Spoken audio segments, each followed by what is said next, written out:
Network. I'm Ed DiMartino along with Dom Schenk, Brian Schmidt, and Brian the Sponge Brett. We are here at Trojan Stadium for an LHAC matchup between the 5-1 Richland Rams and the 1-5 Greater Johnstown Trojans. Beautiful night for football once again. Richland looking to go 6-1 on the season. Dom, great game by Richland last week. Was paid no bones about it. Richland came in, took care of business against Somerset. Expect a game here against Johnstown, who has not had the greatest of seasons, so we expect another big performance by the Richland Rams. Yeah, we saw the Rams had a great performance last week. Jameer Christian and Jake Regan, some notable key players in that game. I expect them to do the same tonight, handle business, and move on to next week. I believe Bellefonte. But can't overlook this one too much. You know, you still got to come out, handle business, but yeah, I expect another big game out of the Rams. I said you were in those locker rooms before. You talk about trap games. You know, I mean, this is a game, you know, Richland knows they should come in, Dom, and pretty much, you know, handily win this one. In to make sure that you don't fall into that trap of, hey, you're playing a lesser team than you. Like, what is the messaging that goes out? Yeah, definitely don't play down to their level. You know, always want to play to your standard and play the game that you know how to play. If that happens, you're obviously gonna win by a lot. So the Rams are just gonna come out, you know, play their game, don't stoop down to the level of their opponent, and move on to next week and hopefully into playoffs on a hot streak. All right, Brian, another beautiful night for football here. Big win by the Richland Rams last week, you know, against Somerset. So, Brian, what are you looking here for the Richland Rams tonight? You thinking we're going to run the football a lot, or we're going to be throwing the football a lot tonight? I'm thinking that it's going to be a balanced attack tonight. Try to establish the run, but still put the ball in the air. We thought they were going to put the ball in the air last week, or on the ground, and they put the ball in the air. Yeah, I wonder if they want to get that run game going at some point and really just kind of establish that run game. Last week we thought that was what's going to happen, and they said it was had one whale of a football game. So, Sponge, you're down on the field. Conditions look like there's absolutely no wind. Beautiful night for football. I believe Sponge's mic is down right now. We're going to work on that to get him back up and rolling here momentarily. Oh, yeah. While we're on that, I put together a little stat sheet here. The top is the season stats. Some notable players for the Rams. Highest rushing yards. Obviously, Jameer Christian and Arnold Magaro have had such similar seasons. It's really hard to pick one that's done better than the other all year. So I ended up just putting both their season stats. And then last week, obviously, you can see Jake Regan's stats. 15 for 17 with an 88% completion rate for 272 yards and 4 touchdowns. That is an unbelievable game, especially considering he came out right after the first half. That's just unbelievable for a high school kid. He distributed the ball well too. Obviously, Jameer Christian had a bunch of yards, but Arnold Magaro had a good game. Alex Bond had a good game. So it wasn't just Jameer Christian handling the workload all night.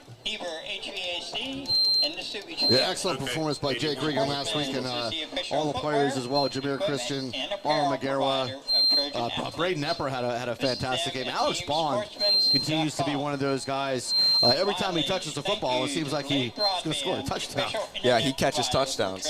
That's I'm sure he's saying that to his parents at home, saying it to other guys on the team. Show me the ball, I'm going to be in the end zone. It's like we're getting some feedback here. I'm just trying to get this all calmed down.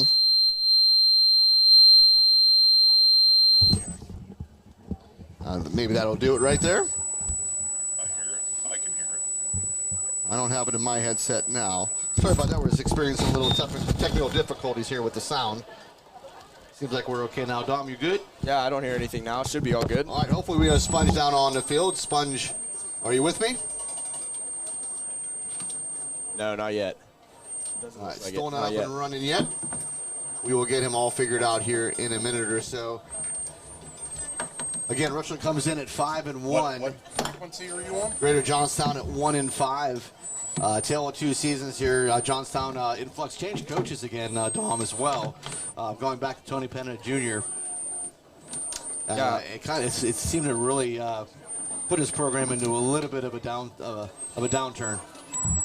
Yeah, I believe that they lost 2 of their key players this year, tried to transfer, but PIAA told them they weren't allowed, so they lost 2 key parts of their offense. They were looking like they were going to have a really solid season this year. Obviously, they played decent at Richland last year besides the turnovers. besides the turnovers, they played pretty well, and they were young, so we all thought they were going to come back, have a great year. Instead, 2 of their best players decide to hit the transfer portal almost, and it just took a turn for the worse for Johnstown, and now they're looking at a 1-5 record. Facing one of the best teams in LHAC. And you almost don't blame them because their dad was the coach. And so you don't blame them for leaving the program who is no longer employing their father. I get that completely. But it is difficult to get ahead and transfer. You knew there was going to be some blowback and some pushback on that. That's exactly what happened. So unfortunately for those kids, I think now they're playing up in Ohio just to make sure they can get on a football field. But better for the Johnstown programs. I was really impressed with them last year for how well they came back from years previous. I thought they looked like a really good football program at that point, and now they go ahead and take probably 2 steps backwards, and hopefully they'll get back into the swing of things and get back onto the stage. But it's been tough sledding for the Johnstown team for the last couple of years. Hey guys, There we go. Yeah, my headset was a little foggy. All right, as the Richland Rams come out on the nice field and clear wearing down their white jerseys with the red pants. So Sponge, great conditions back on the field. Another Friday night. This is week 7, which is unbelievable. You're still wearing shorts on the field, which is unbelievable. But I went with a long sleeve shirt. Yeah, it's definitely going to get to some sweatpants weather tonight. Ed's up here in a sweatshirt and sweatpants. I'm up here in some shorts. I knew what it was like last night. I sat outside for a little bit right about this time last night, and I went outside, and I had to go back and put on some sweats and a sweatshirt, so I figured better do the same tonight. I don't like being cold. I like the warmth. I don't like being cold. I'm fine. I can wear shorts. That don't bother me. If I get chilly, I'll put on the sweatshirt, but my legs don't usually get too cold. But, Dom, I'm going to make you happy. I'm wearing socks. Wow, I'm so impressed. That's right. But now all that's left is for you to heat up your leftovers. Right, and here's the big thing, though. Dom is getting a hot dog tonight. We're going to Coney Island after this game, and Dom is going to have his first hot dog. We're going to treat him right. He's going to put some chili on there. He's going to put a little bit of onion and a little bit of mustard. So Dom is going to enjoy the experience. I know he's going to. He's looking forward to it already. Everyone that I'm living with is not looking forward to this. I'm going to smell like onions for the next 6 days. I wish we had a camera that we could have put on Dom's face when Ed was describing the hot dog. Boy, it's going to be beautiful. All right, let's go run down our picks for the year. It's very close in the standings. I am not in the cellar. Sponge, you are in the cellar, just to let you know. And I picked first, and you picked exactly how I did. You know, it just worked out that way. I didn't look at your picks when I made those picks. But let's go ahead and run them down. All right, probably the game of the week, or one of the toughest games of the week, is Clearfield at Bald Eagle. Yeah, I actually, go ahead, Sponge. You take the first one. I went with Clearfield, even though it's at Bald Eagle. Yeah, I struggled this one, but Bald Eagle, every time, I don't know, it's just one of those games. It's almost like Bellwood. And so I decided to go with Clearfield. I just think Clearfield's a better team, so I'm going Clearfield. I've mentioned in previous weeks that some kids from Clearfield have made me do a headstand, and for that sole reason, I'm going to take Clearfield tonight. Yeah, and I like the last few weeks. Bald Eagle seems like they're hitting their stride, and I'm taking Bald Eagle. Belfont and Phillipsburg Osceola. I'm going with Phillipsburg. They've burned me too many times, so I'm going to go with them this week. Yeah, I'm taking Phillipsburg as well. Don't think it's much of a game. I'm going Phillipsburg. Yeah, Phillipsburg's got a solid squad there. They got some very key pieces, so I'm going to take Phillipsburg to win this game. Yeah, I took Phillipsburg as well. Moving on, Bishop Guilfoyle at Bellwood Annis. Guilfoyle all the way. You know, I wanted to take Bellwood, but I can't. So I'm gonna go BG in this one as well. Yeah, we saw BG play, and it's really hard to pick against them. And it was really hard for me to take Guilfoyle in this game with Ed taking Bellwood, or not taking Bellwood. Yeah, I know. And but I did take BG in this game. The next game is McCourt at Westmont. Yeah, this one's Bishop McCourt, it's just a matter of how many points they score. I was going to say, not even close. I'm going McCourt Carroll in this one. Yeah, I'm with you too. Yep, and I chose McCourt. Then we have Central at Penns Valley. I went with Central in this one. Yeah, Penns Valley just not very good this year, so I'm going Central as well. Yeah, even though Central's having a bit of a down year, it's kind of hard to pick Penns Valley after they've had such rough weeks, so I'm going to take Central. And I took Central as well. Then we move on to Forest Hills and Central Cambria. I like Forest Hills in this one. Yeah, I like what I saw out of Forest Hills, so I'm going to take Forest Hills in this one. I think Central Cambria is not that bad of a team, but I'm going to go Forest Hills. Yeah, like Ed said, Central Cambria is not that bad of a team. I actually think this is going to be a sneaky, very, very good game, especially. I think it's going to end in a close score and a good game. But I am going to take Forest Hills to sneak out the win. And I'll take Forest Hills as well. And next is Huntington at Tyrone. I think Huntington's a strong team this year. I'm going with them. Yeah, I kind of agree. I'm going to go Huntington this one. I think they got a very good squad there, so I'm going Huntington. Yeah, Huntington surprised me this year. I picked against them a couple times and lost, so I'm going to take Huntington. Yep, and I think for the first time since 2019, Huntington's going to win the football game against Tyrone. The next game's Chestnut Ridge at Penn Cambria. I go with Penn Cambria on this one. Yeah, I think Penn Cambria a very strong team, so I'm going Penn Cambria in this one as well.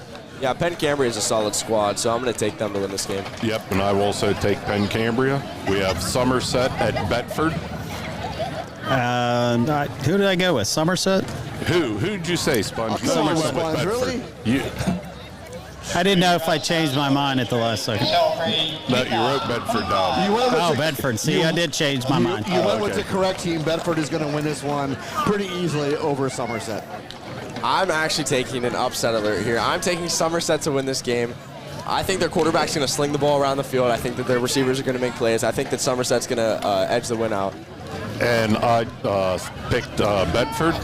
So that brings us to this contest, 5-1 Richland Rams at the 1-5 Greater Johnstown Trojans. I have the Rams 62-6. Yeah, I have the Rams big in this one. I'm going 58-0 in this one. Yeah, I think I took the Rams to win 56-6. And I have the Rams winning 48-13. I think a Johnstown player might get out in the open and outrace somebody, and then maybe a late score. All right, and, as far as the records go, so we have Brian Schmidt sitting at 45-15. It's tied with now Dom Shank at 45-15. I'm at 42-18, and Spludge and Seller at 41-19. So pretty close in the standings. We'll see what happens this week as Richland is going to get set to kick it off. It is Mitchell Timsick to put it in play here for the Richland Rams. Just about underway here from Trojan Stadium in a beautiful Johnstown.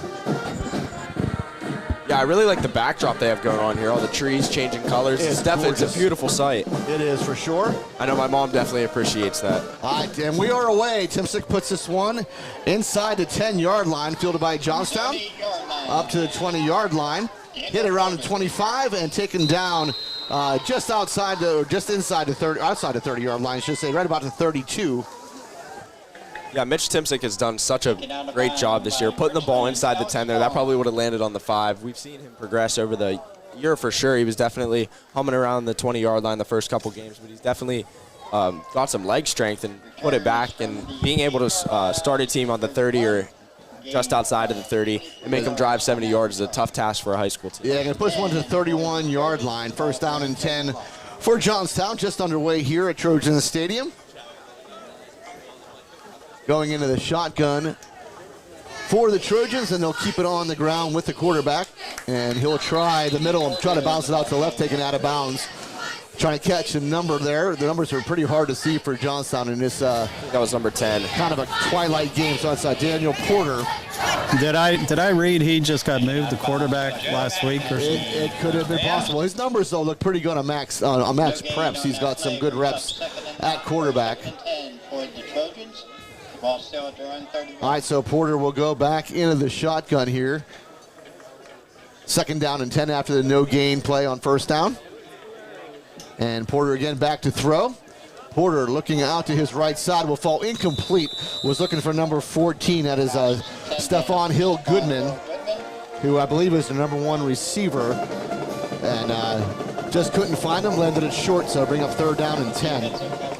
I think that as soon as the Rams can get a team to put the ball in the air, that's when they're going to attack. That's when they're going to win games. Obviously, they have such a great secondary, so many interceptions this year. I think that the Rams have the Trojans right where they want them right now. All right, so Porter back into the shotgun, 3rd down and 10. Richland putting some pressure. Here comes the pressure up the middle, taken down. Grayson Malla couldn't make the play.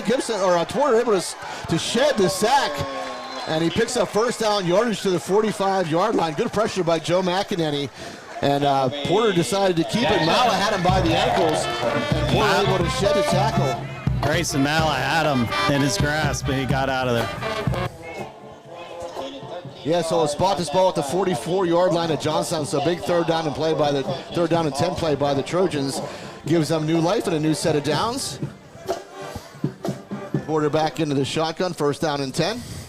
And he will hand this one off. He'll try the left side of the Richland line. Flag comes in the backfield. You got a flag, guys. It could be a holding call here on Johnstown in the backfield. Where that flag comes out is normally in the area of the holding, and that's what it'll be, holding on the Trojans. And that's a big loss for the Trojans, Brian. They come out with a big 3rd down and 10, and then lose 10 yards right off the bat. Yeah, and that'll put them likely behind schedule for their offense, and going to end up being 1st and 20. Yeah, because what Richland wants them is, like you said, Dom, is to put him in throwing downs.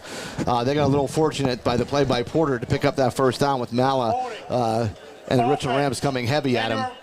But how many times is that going to happen where he drops back? As you see a lot of pressure, that's not going to happen a whole lot if they put him in that kind of situation.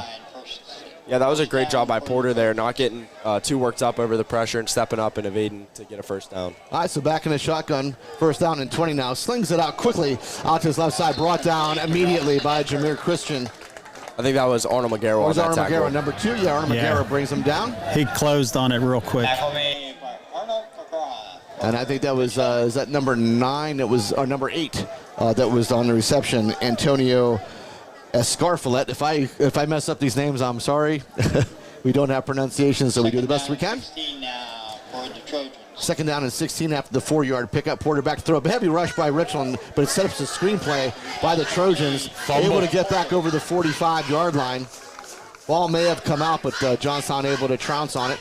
Porter's going to have to come out for a play. His helmet came flying off it after the Rams' defensive line got to him. Which could be a big loss for them as they were at the ball at the 47-yard line. 3rd down and 7 now, but they lose their quarterback. Has to come out for a play. And I think Johnstown going to call a timeout. Does that mean they can put the quarterback in now, Brian? This is a timeout, Kim? No. The only time that you do not have to sit out for the next play is if it's the end of the half or the end of the 4th quarter. Okay. Kind of interested to see. I'm kind of surprised they took a timeout in that situation then. It was going to be a 3rd and 7. There was plenty of time on the play clock. They called a timeout almost immediately. They may have wanted to talk to that backup QB. Yeah, it's going to be a big 3rd down and 7. They were able to pick up the 3rd down and 10 on the last. They have them going back in, and we'll see if the officials notice this. Clock down to 9:30 here in the 1st quarter. This first possession of the football game, as Johnstown started at their own 31, now have at their own 47-yard line. Yeah, and Porter is back in the game. And they're sending him out. And they are. They're going to take him out. I think Johnstown tried to get away with that one. Yeah, good job by referee Kyle Flick. He's a Richland grad. He noticed that one. All right, so it'll be Cordell Porter. Now will come in at quarterback position here. He'll slide over. Big 3rd down and 7. 3rd down and 7. The ball is at the 47-yard line in Johnstown. Richland really stacking the box here on 3rd down and 7. Porter going to keep it himself, tries the middle, and he's going to go nowhere, basically. Maybe a yard to the 48. It'll bring up 4th down and 6.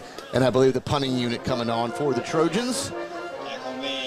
Yeah, good recognition by the Rams there. Saw their quarterback had to come out. Very unlikely chance that they were going to throw the ball there, especially with the secondary that Richland has, and what they've been doing this year. Great job to stack the box and not let them get any dumb plays for a 1st down. So no gain. Ball still at the 47. Johnstown is going to put it away. Jameer Christian deep for the Richland Rams. Good punt. And it'll bounce and go inside. No, it'll stay outside the 20-yard line, down at about the 23. So good punt by the Johnstown Trojans. Nice high punt, not very long, but a high punt. Let's predict first play. I'm going to go Arnold deep. I'm going to think like a little quick hitter over the middle here to Jameer. I think they're just going to take their time with this drive. I think they're going to give a handoff up the middle to Joey Mack. All right, first down and 10. I'll let you know what they're going to do in a minute. 10, Richland, the ball at their own Sounds good. 23. Your opinion only weighs half as much then.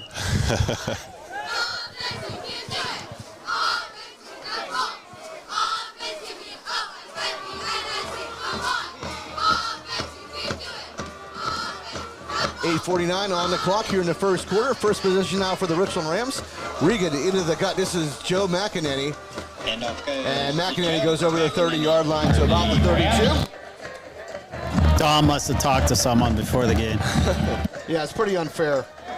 Should have put your money. I should have put my money on it, guys. That wasn't really up the middle, though. That was more off tackle. Yeah. Right player, wrong concept. Gain is 8 yards. Now I think they'll go to a pass play here. Now for the Rams, the ball is at Might be a good chance to take a shot. This is where you want to go deep. Yeah, second down and 1. And they're going to hand it off to Grayson Malla, who will go up the middle and then head to the right. He'll get over the 35-yard line down to the 36. First down and 10, Richland Rams. 3, Jameer Christian.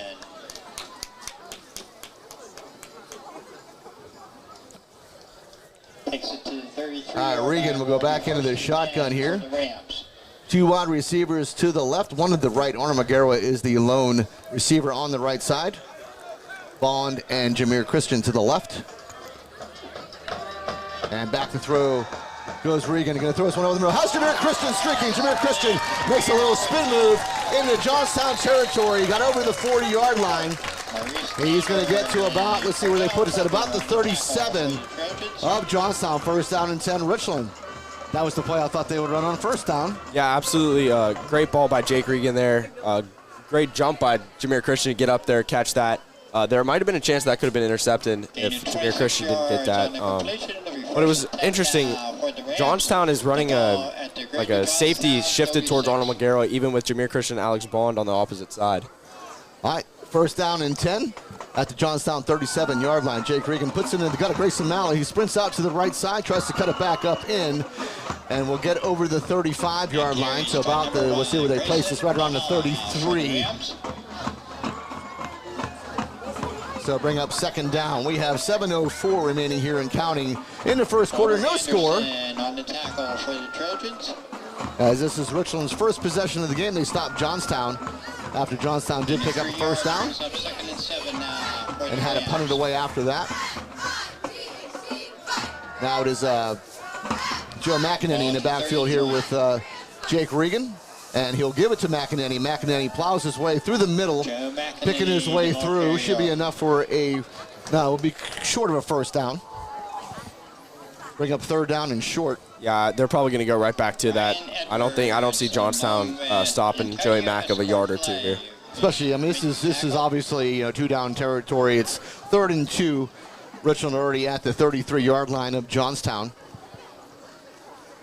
As Regan, then they had Johnstown jumping. That will be an automatic first down for the Richland Rams. That'll be a 5-yard penalty on the offsides by the Johnstown Trojans. They ran the freeze play. Yeah, that's definitely worked on Johnstown in the last couple years. Coach Bailey always likes to pull that out once or twice against them, see if they can contain themselves, especially on those short down or 3rd and short distance or 4th and short. Try and get them jump off sides and not have to run a play. You think these teams, though, Brian, have seen that enough out of Richland to know they're going to run a freeze play, and yet a lot of them do bite. Yeah, well, you have to realize that it's new players every 4 years, so the coaches may know it's coming, but the players don't. Regan on first down and 10, try to hit Bond there on the left side. They're just a little high. Bond couldn't quite reel it down. It'll be second down and 10. Should have sent him to the end zone. He I was going to say, every time all he does is catch touchdowns, right? That's all he does. I think Bond might have sat down in the zone a yard or 2 early there. Yeah. So he's 4 for 5 on the year. 4 touchdowns, 4 1 touchdowns. drop. That's exactly right. Johnstown 23. All right, second down and 10 now for the Richland Rams at the 23-yard line of the Johnstown Trojans. Regan, little inside handoff here. And on the carry goes Grayson Malla, just lowers his shoulder, keeps plowing his way forward, and will get to about like the 13-yard line. First down. First down. Nice run by Grayson Malla. Best case scenario there, they get another chance at a first down if they get inside the 3 here. I kind of like that play call, too. You just looked like you were going to give it out to Joe Mack, who was sprinting out to the right side, and just give a little inside handoff to Grayson Malla, and he's able to pick up 10 yards and pick up the first down. Now they could go right back to that and give it to Joey Mack, and they'd be expecting the counter again. All right, but Malla is the only one in the backfield, but this is on a jet sweep. This is Joe McEnany. Joe McEnany out to the right side. Joe McEnany will go into the end zone for a 12-yard touchdown run. It is a Richland Rams touchdown. Dom's on fire with his play calling tonight. It is unbelievable. I watched my film. But he's going to lose. He's going to lose the lead, though, in the picks, though. That I am. I'm kind of second-guessing my Somerset pick right about now. Mitchell Timsick on for the conversion try. And Mitchell Timsick will come on for the extra point attempt. Mitchell Timsick's been very, very good this year. Good snap, good hold, kick is up, and Mitchell Timsick will put this one right through the upright. So Richland Rams lead 7-0 here with 5:07 remaining in the first quarter. And when we get our break, we're going to say thank you to our sponsors for the 2025 season. So thank you to First Summit Bank, First Team Advertising, Able Pest Control, Advanced Office Systems, Advantage Auto Service, Dashboro Landscape and Curbing, DB Homes, Beeline Express Trucking, Beauty Lawn, Best Window and Door Company, Cardolino Eye Care, Chansun Chong Medical Center, Dr. Edward L. DiMartino, DMD, The Willow, FWF Insurance, Erie Insurance, FX Screen Printing and Embroidery, Johnstown Insider, Next Gen Amusements, Moore Family Dentistry, Pinnacle Chiropractic, Precious Metals and Diamond Company, The Fifth Eatery and Ale House, Laurel Auto Group, RPM Signs, State Senator Wayne Langerholtz, Slovenian Savings and Loan, Vantage Physical Therapy, Flair of Country, RNDT, Market Basket, Mahalco's, and Grayson Lawn Care. Thank you one and all, and thank you to the Richland Football Boosters who make all of this possible and put these sponsors together, and you still have time to jump on board. Just get a hold of the Richland Football Boosters, and they will give you all the information. It's going to be another, it's only week 7 and a long way to go. Mitchell Timsick back on to kick it off for the Richland Rams. I think that's a sentence you're going to be able to repeat a couple times before this game's over, Ed. Yeah, I have a feeling it's the same as last week. Mitchell Timsick got quite a workout with between kickoffs and extra points. And he will put this one deep again, fielded right around the 15-yard line. Up comes the Trojans, and they get hit right around the 30-yard line. They're going to start this right about where they did the first time, right around the 31, 32-yard line. A little bit of deja vu. Tackle made by number 5. And they're going to spot this at the 30, almost the 33 is where they'll spot the ball. So first down and 10 for the Johnstown Trojans. 5:01 remaining here in the first quarter. Richland leading 7-0. First and 10 for Greater Johnstown. The ball at their own 33.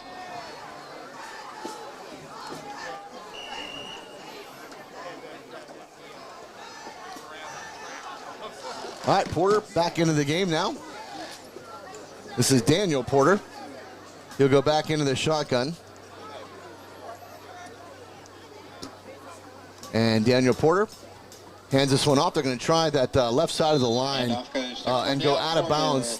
Probably give him 3 yards, maybe to the 36. We'll see where they spot this. It's a Porter backfield. Daniel Porter, number 10, is quarterback, and he handed that one off to number 2, Cordell Porter, who was a running back. Yeah, they're going to give him a 1 yard to the 34. So just a 1 yard pickup before he stepped out of bounds. Second down and 9. Yeah, the 2 Porters, there was actually Cordell Porter who replaced Daniel Porter when he had to leave when his helmet came off. And this is Porter now who will try that right side and cuts it back up in the middle and gets hit hard by Nate Pugh. Hey guys, we have an upset already in the making. Tyrone 14 and Huntington 0. And that won't last for long. That's early in that game. Have a little faith in Huntington. 38-yard line. I think we all took Huntington, didn't we? I think we did. So that wouldn't really hurt the standings. That's pretty much all I'm worried about. All right, third down now for the Johnstown Trojans. At about the 39-yard line. Porter back to throw. Porter looking, slings this one quickly Out to his right side, has a man, and makes the catch. That is number 2, Cordell Porter. That's going to be a first down for the Johnstown Trojans. Good play. Run by the Trojans. Porter sling that out quickly. Put it out to the right side and found his receiver. Inside of Richland territory now to the 49-yard line. Good tackle by Jameer Christian there. He stopped that could have been a touchdown. He went low, just made him dive over him and stop the play before it got too bad. Cam Yeager checks into the game now. High snap. Porter has to run it up. He will, and Porter makes some good yardage there to about the 40-yard line. So good first down play. They bring up second down and about 1. So Johnstown on the Cam move. Yeager made that tackle. I was going to say, it looked like he was on the bottom of that. On the tackle, Jay Ragnar for Richland. Ball now to 40-yard line of Richland. It'll be second down and 1. Sponge, did you hear anything about why Grayson's off the field right now? I think he just needs a breather. I think he got kicked in the stomach. All right, second down and 1 for the Trojans. Porter back into the shotgun. Porter going to keep it himself. Tries the middle. Porter has a nice hole. Porter able to push inside the 30-yard line down to the 25. So Johnstown on the move very nicely to the 25-yard line of Richland. Yep, looks like he's checking back into the game now. So Matt Hostetler gets credit for the tackle, but not before Porter picks up another first down. So Daniel Porter with his legs moving his Johnstown team. And it looks like now it's going to be number 2, Cordell Porter, who will go into the quarterback position. First down and 10.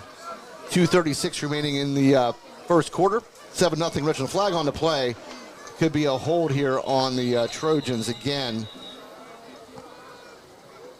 If that is a hold, that could be a huge momentum shift. That's what happened on their first drive as well. And it's going to be a holding call here on the Johnstown Trojans. Yeah, Brody Hollis was in there in like a second, and the center grabbed him. So the ball comes back to the 35-yard line now of Richland. Offense, 10-yard penalty, down. First down and 20 now for the Trojans, as it will be Daniel Porter now checking back in at quarterback. Penalty takes the ball back to the Richland 35. With Cordell Porter as the running back set to his left. This gives Richland a good opportunity to send some pressure on the quarterback. All right, Porter back to throw. He's going to sling this one quickly out to his left side. Has a man. Joe Ragno brings him down pretty quickly after maybe a yard gain to the 30s, to the looks like the 34-yard line. Good close by Joe Ragno.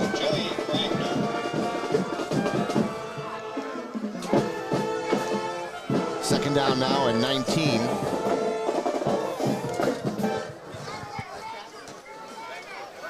Ball now to 34-yard line. Be second down for the Trojans. Daniel Porter back into the shotgun here. Rolls out to his right, looking down the field, throws it. And incomplete pass. Jameer Christian in coverage. Again, he was looking for number 14, Stephon Hill-Goodman. I think if that was any better of a ball, that probably would have been picked off. Yeah, I was going to say, Jameer was in a pretty good spot. So third down now and 19. And as far as I'm concerned, this is probably two-down territory for the Trojans as well. They're at the 34-yard line of Richland. Yeah, and over the years, this is where Coach Penna is not afraid to take a shot in a situation like this. Absolutely. Quarterback to throw, takes a deep drop back, throws this one over the middle and hit massively hard there by Nate Pugh. I think that was number 14. That was Stephon Hill-Goodman. Big hit from behind by Nate Pugh. Yeah, they got Richland with a screen a little bit earlier in the game. That time on the wide receiver middle screen, that one didn't work out at all. Defensive line sniffed that one out pretty quick. Yeah, that was a loss of 4 on the play. And Johnstown will punt this one away. Fourth down and 23. They're at the Richland's 38-yard line, but they're going to get ahead and punt it away and try to play the field position game.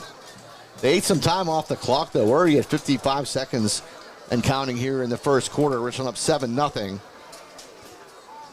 Jameer Christian back deep for the Richland Rams. Punt is away. Angled towards the left sideline. Jameer Christian will let it go. And I think it rolled. Did it roll into the end zone or is it down at the 1? I think they have it down at the 1. Yeah. I think they have it down at the 1. So Jameer let it go. And good job by Johnstown. This one is going to be all the way down to the 1 yard line. So Richland will take over with Jake Regan with his feet in the end zone. So Richland's got to go 99 yards. I think this is going to be a good opportunity for the Rams to show that they can put together a solid drive, march right down the field and score here. Yeah, I don't think the field position is really going to scare the Richland Rams a whole ton here. You do have to be careful, though. One bad snap could lead to a safety. You do have to make sure you get this one off. I wouldn't be surprised if they put Grayson at quarterback here, let him take a direct snap and get upfield just to have a little bit of breathing room. I was going to say, you want to get kind of out of the shadow of your own end zone. 40 seconds remaining here in the first quarter. Richland all the way down to their own 1 yard line. Was there a flag? There's a flag. I don't see a flag. Sponge, you see a flag down there?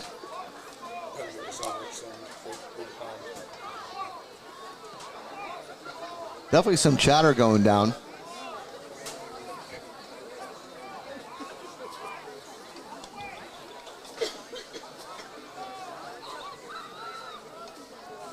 Let's see what the referee's going to call. Personal foul. White, half the distance, first down. So they didn't call a number, though. I'm not sure who that was on, Sponge. No, and there's no such thing as a personal unsportsmanlike foul. It's one or the other. I was going to say, there's no such thing as a personal foul unsportsmanlike conduct. There is no such foul. Fortunately for the Rams, that's not going to push them back towards the goal line too much. It really doesn't hurt them a whole lot, but they didn't give us a number of the player. If it is unsportsmanlike conduct, that's basically the next one, and they're out of this game and next game as well. But no number was given. Jake Regan hands this one off. This is Joe McEnany. Joe McEnany picks up some nice yardage over the 5 yard line. So they pick up some good yards on first down just to get out of their own end zone. On the tackle, Cordell Porter, number 41. So Cordell Porter credited for the tackle on that play. 2nd down and 5 now for the Richland Rams. They're at the 6 yard line. Gain of 5, brings up 2nd and 5 now. And quarter winding down to 10 seconds here. We'll see if Coach decides to run another play. And they will. Jake Regan back to throw. Jake Regan looking out to his right. Has him as Arnold McGarrett. First down Richland as Arnold catches this right around the 34 yard line. Great throw by Jake Regan. Great catch by Arnold McGarrett. And Richland in good shape now out to their own 34 yard line. That will be the end of the first quarter. Richland leading 7-0 here at Trojan Stadium.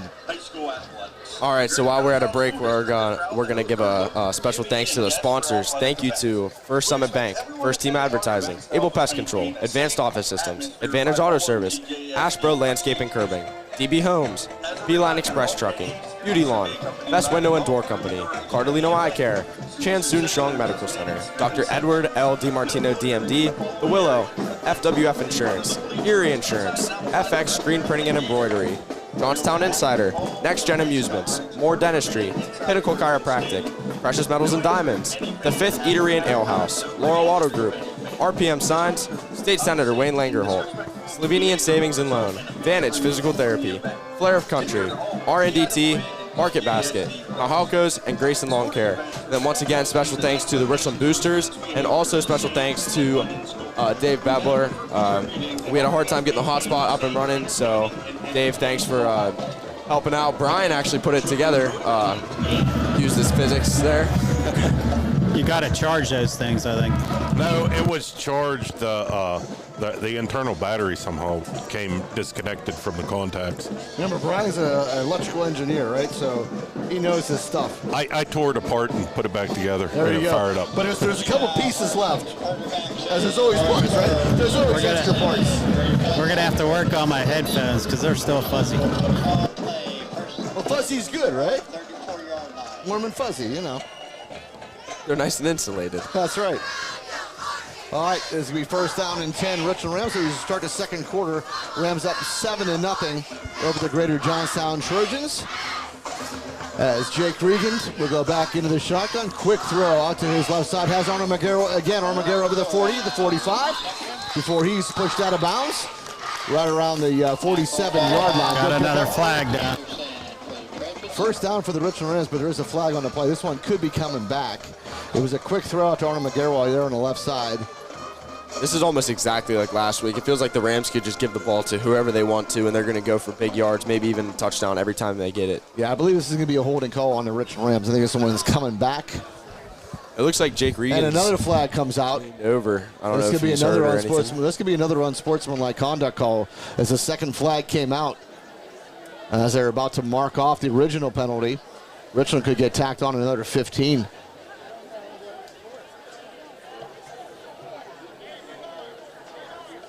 So I'm not sure if Richland players said anything to the referee on that far left side, but a second flag did come out.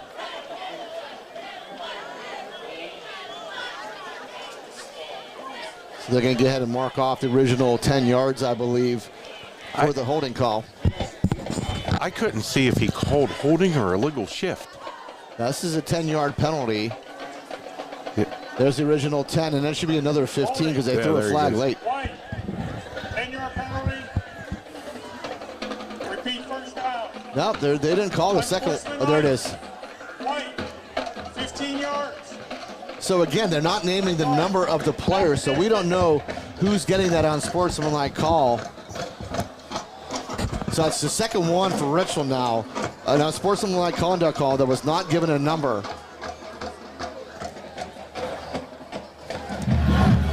So we have no idea who that was called on. It was on Jameer. So Jameer will pick up at least one. I don't know who got the first one though, Sponge. Jameer. But then he would have been thrown out of the game. That would have been his second one. Yep, it's number. It was on Jameer. But I'm saying the first one though. The first called one, holding on. No, but the first unsportsmanlike conduct But call. the first one wasn't unsportsmanlike. It was a personal foul. That was He just a said personal foul? unsportsmanlike. Okay.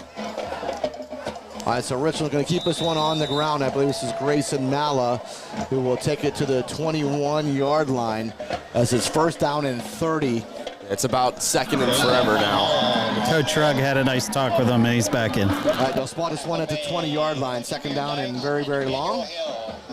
Yeah, he's played so well all season. We definitely need him to keep to stay mellow-headed. He's such a great athlete, and you can't afford to not have him on the field at all times. And that was all for just what he said to the referee on that side.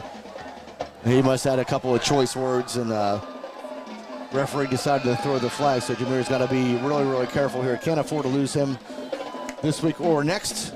Jake Regan, quick throw out to Arnold McGregor. Tries to make a little spin move. As he'll get tackled right around the 29-yard line. Still third down and long. Yeah, I thought the Rams were going to go to that verticals play that they've hit Jameer Christian on once and Arnold McGarrow on once down the seam. The Trojans have left that open a couple times. I'm surprised they didn't go back to that there, considering they need a lot of yards to get a first down. They have to get to the 44, and they are at the 29, so a long way to go here for the Richland Rams. Third down and long. Third down. Now. All set up by a holding call that would have been actually a first down for the Richland Rams. They lost 10 yards and they lost another 15 on an unsportsmanlike penalty. So Jake Regan rolls out. Jake Regan, a little screen play. And picked off by the Johnstown Trojan. Joe Mack trying to take down the interceptor, and he does, but Johnstown will have it at their own at the Richland 10-yard line. So big mistake there by Jake Regan. They're looking for that screen play and picked off by the Johnstown Trojans. That's one you got to throw away or just tuck and run because they had two guys on McEnany. All right, so this ball is looks like they're going to spot it at the 12-yard line. I know that play probably wasn't intended for Grayson Malla, but he was absolutely wide open with some blockers in front of him on the near sideline here. So see if they come back to that play a little bit later then, Dom, if that's what they saw. And I believe this is number 2 now, Cordell Porter, who will check in. Going to be a Wildcat situation here, first down and 10 from the Richland 12-yard line, and he will spread this out. And Grayson Malla misses a tackle, which we don't see very much. And Porter's still chugging his legs at inside the 5-yard line down to about the 4. So again, Grayson Malla had a beat on him and just couldn't quite bring him down.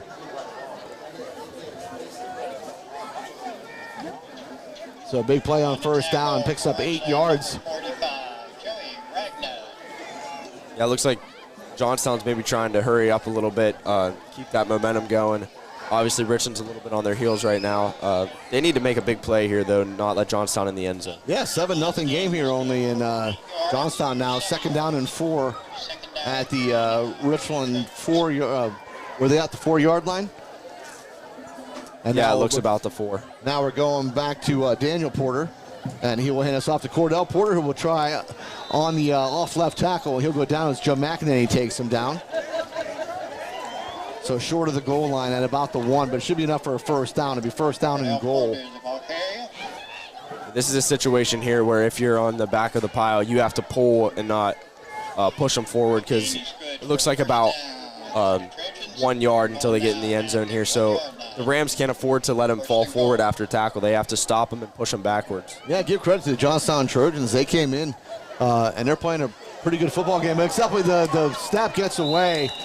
And a good job by Daniel Porter just to jump on it, but all the way back now to the 15-yard line. It'll be 2nd down and goal from the 15 on a bad snap. Porter couldn't pick it off the ground. He did a good job, Dom, just by jumping on it. Don't take any chances.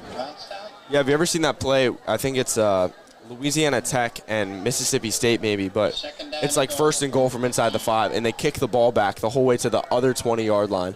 And it's like 1st and goal from the opposite 23. All right, Daniel Porter back to throw. Steps up into the pocket. No, Brought Joe down from Ragnow. behind. Big sack. Joe Ragnow having a pretty good football game here tonight defensively. Ragnow in. That's a big time play there. Yeah, pushes it all the way back to the 19-yard line now. So 3rd down and goal now from the 19. It was 1st down and goal from the 1. Well, now at the 19-yard line, 3rd down and goal for the What? Trojans. They got trips left. Watch going to the right side. Try to get the defense all overloaded to one side and come back to the other. All right, back to throw. Looking right. Throws this one towards the end zone. Jameer Christian in great shape. Knocks that one away. Great play by Jameer Christian as he negates that touchdown throw to bring up 4th down and goal from the 19. Great play. As soon as they have to put the ball in the air, I think Richland wins this game. Like I said earlier, it's so hard to throw the ball when you have Arnold Magaro, Jameer Christian, and Alex Bonds covering the skies. Yeah, obviously they don't have enough leg to try a 36-yard field goal, so they're going to keep the offense on the field. But it's 4th down and goal now from the 19-yard line. Good news is that the Rams know exactly what's going to happen here. Probably going to take a shot at the end zone here, send some heat, drop some guys back into coverage. But you have to watch out because Daniel Porter's has done a pretty good job with his legs, doing some scrambling. So something you got to keep him in check. And I think Richland may have gone offsides, or it might have been a motion play. This is play 5. And it's going to be an illegal motion on Johnstown.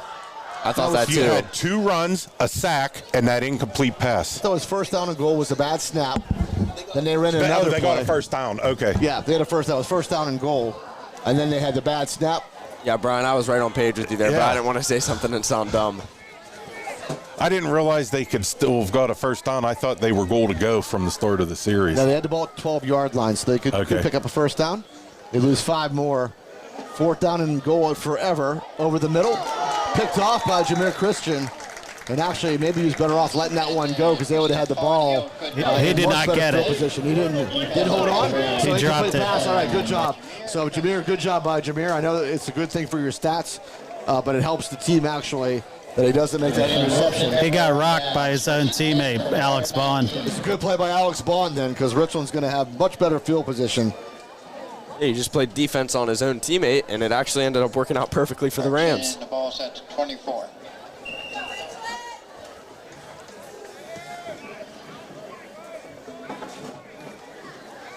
All right, so 1st down and 10 Richland at the Johnstown 24-yard line. At their own 24-yard line, I should say.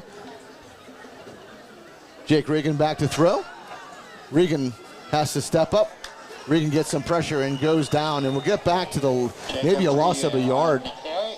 Back to the 23, so good coverage down the field and more of a coverage sack there. So, Ed, they have on the stat sheet that number 77 weighs 214 pounds, and that might be like 2 of his legs. He's a big kid. He is a big dude, that's for sure. Yeah, he's a big boy. All right, second down and 11. We have 7 minutes remaining here in the second quarter. Richland leading 7-0. Johnstown giving them a good ball game here. Inside handoff. And a good job by the Richland Rams. I think that may have been Joe Mack down to the 30-yard line. So it'll be third down for the Richland Rams. That was a pretty good push by the O-line there. Yeah, for sure. They have to get to the 33, I believe, or 34-yard line. So third down and about 4. As Regan will go back to the shotgun. Clock down to 6:23 in the second quarter. Richland was looking to run that freeze play. Johnstown did a good job of staying true that time.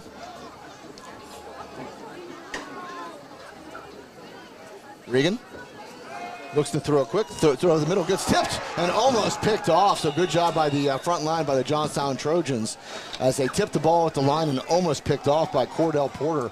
And Richland going to be forced to punt. And who would have thought this? 7-0 only with 6:05 remaining in the second quarter. Like I said, And as well as Jake played last week, he's having his struggles tonight. yeah, I give a lot of credit to the Johnstown Trojans, though, Sponge. Oh, yeah, that was a batted ball. 77 got up. Yeah, Brian, like like Brian said earlier, he's a big kid. I probably wouldn't want to throw one right across the middle, especially, Jake Regan's not 6'5". He's listed at, Manny, number 77, Manny Hill's listed at 6'3", so I don't know why they threw right at him. Regan, good punt. Filled right about the 35-yard line by Goodman, and he'll take this one out to the right side before he's knocked out of bounds. But great field position again for the Johnstown Trojans as they'll be at about the 46-yard line and have first and down and 10. And I would think the 6'3" is shortchanging him. Yeah, I agree. He's huge. Johnstown's put together some pretty solid drives this game. Just kind of shot themselves in the foot with the penalties and obviously the bad snap right on the goal line there. It's not like they have. It's not like they haven't been able to move the ball at all. Yeah, I agree. A couple holding calls really cost them as they were moving the football very, very well. And that bad snap earlier was first down and goal from the 1, and after it was all over, it was second down and goal from the 15. So, all right, Porter back in, drops back to throw. Porter getting some pressure now, being chased from behind and taken down. That is number 56. Chase Tresnicki, I believe. Chase Tresnicki in for the sack, and a big loss on the play all the way back to the 37-yard Tresnicki and Joe line. Mack. So Joey Mack gets a half a sack. I'm sure he keeps track of that stuff, huh, Spun? Oh, absolutely. He He knows exactly what he has. 37-yard line. I hope he wins Player of the Game so we can hear just exactly how many his exact stats at the end of the game. Exactly. 19 now. Probably knows his carries or his yards per carry too at the end of the game. All right, second down and 19 for the Johnstown Trojans, back to all the way up to their own 37-yard line. Porter back to throw. Porter slings this one and throws a little high. Arnold McGarrett was in coverage. You're looking for Goodman again. he had big number 55. Brody Hull is bearing down on him. Yeah, miscommunication there. I watched Brody Hollis that entire play. He went completely unblocked, not even a chip. Center didn't get his hands up. He just walked right through the line of scrimmage and delivered a huge blow to Porter after he let that ball go. It seems like the offense needs to catch up to this defense here in this game. Richland, really beyond the first drive, hasn't done much of anything, and give credit once again to the Johnstown Trojans who are holding them in check. Defense doing a very good job here for the Richland Rams. They're allowing some yards, but definitely not breaking. Third down and 19 now for the Trojans. Porter runs out to the left side, pitches it back That's to the coming right back. side. There's a hold. Yeah, it's a holding call as Goodman's running for his life here on the left side, on the right side now. He went to the left, brought it back to the right, chased out of bounds, but there's a flag. Should be a holding play, and I imagine Richland's just going to decline this penalty. That should be on number 77. Yeah, and I'm sure Richland's going to decline. It'll put him in fourth down and very long and force him to punt. Hey, guys, got some scores for you. Chestnut Ridge 7, Pancamera 0, Bishop McCourt 21, and Westmont 0. We got Bellefonte 7, Phillipsburg 0, Bishop Guilfoyle 7. 0. Rangers, Forest Hills 7, Central Cambridge 0, and Tyrone 21-7 over Huntington. Don't worry. Don't sleep on Huntington. They're coming back in this game. It's a long game, Sponge. It is. Yeah, Richland needs to score a lot of points to get to our picks. All right, Jameer Christian back deep for the Richland Rams, as Richland did decline the penalty. 4:50 remaining here in the second quarter, 7-0 Richland. High punt, not very deep, but a good high punt. And a Johnstown bounce. And down right around the 33-yard line, first down and 10 for the Richland Rams. And this is time for Richland now to get their offense cranking. Good opening drive, and then since then, really have been pretty stagnant. Although a couple big penalties did hurt. It was a holding call, plus tacked on was an unsportsmanlike penalty. That first drive, they mixed the run and pass. They need to get back to the run a little bit. Yep, I agree. Establish the run. And try to wear down this Trojan defensive front.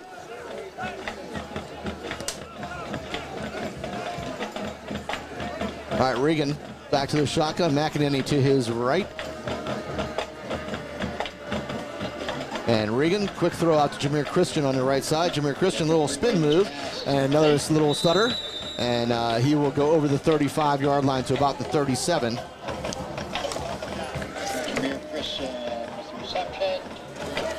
I think now is when you go to the run, give it to Joey Mack and let him try and pick up a first here. If not, at least get pretty close. Yeah, it looks like they're giving the 38. So second down and 5. Clock down to 4:14 and counting here in the second quarter. Regan will look to the sideline again for the play. 3 wide receivers to the left, 1 to the right. Regan back to throw, quick throw again. Jameer Christian once again. Jameer Christian dives, will have enough for the first down as he gets to the 45-yard line of the Richland Rams.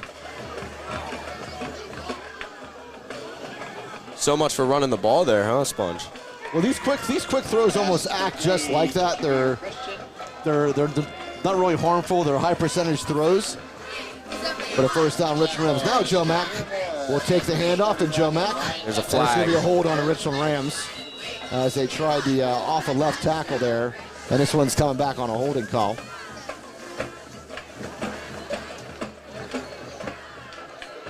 Alex Bond limping off the field a little bit. Hope he's okay.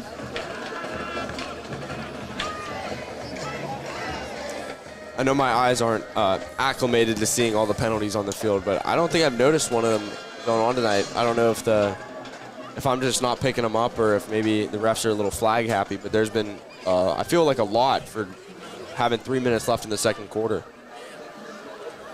Yep, 3:46 on the clock here. 7-0 your score. Richland Rams leading, but they lost 10 yards on that penalty call, so back to first down and 20 now. Takes the ball back to the 35-yard line of Richland. Holding. Offense. 10-yard penalty. Repeat. Yeah, they're not giving us any numbers, Brian, which is kind of odd. Yeah, it's First down and 20 from the 35. it should be when you're mic'd up now, given the number. For Yeah. years it was you didn't give the number, but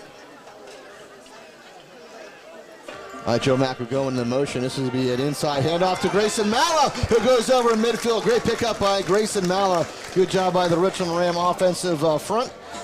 And able to push it into Johnstown territory. It's about the 47-yard line. So for all the yards that the Rams just lost, they got them all back right there, plus some.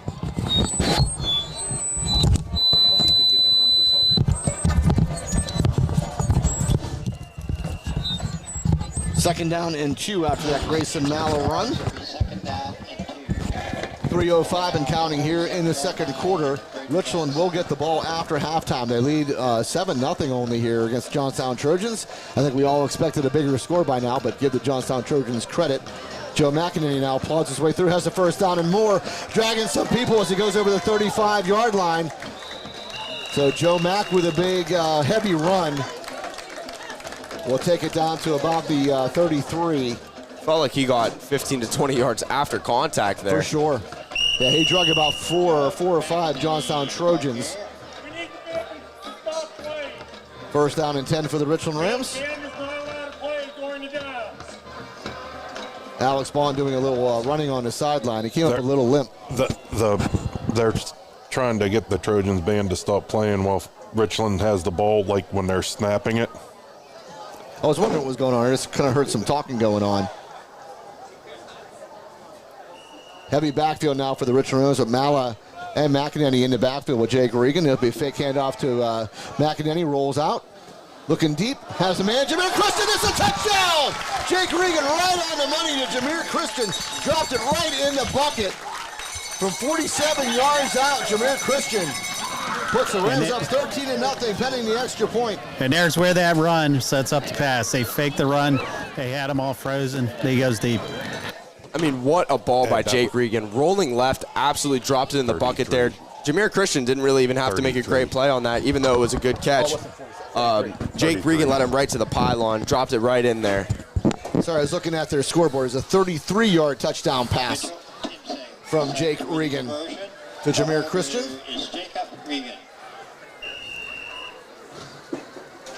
So Mitchell Timsick on to attempt the extra point to put the score 14-0 as Jake Regan is your holder.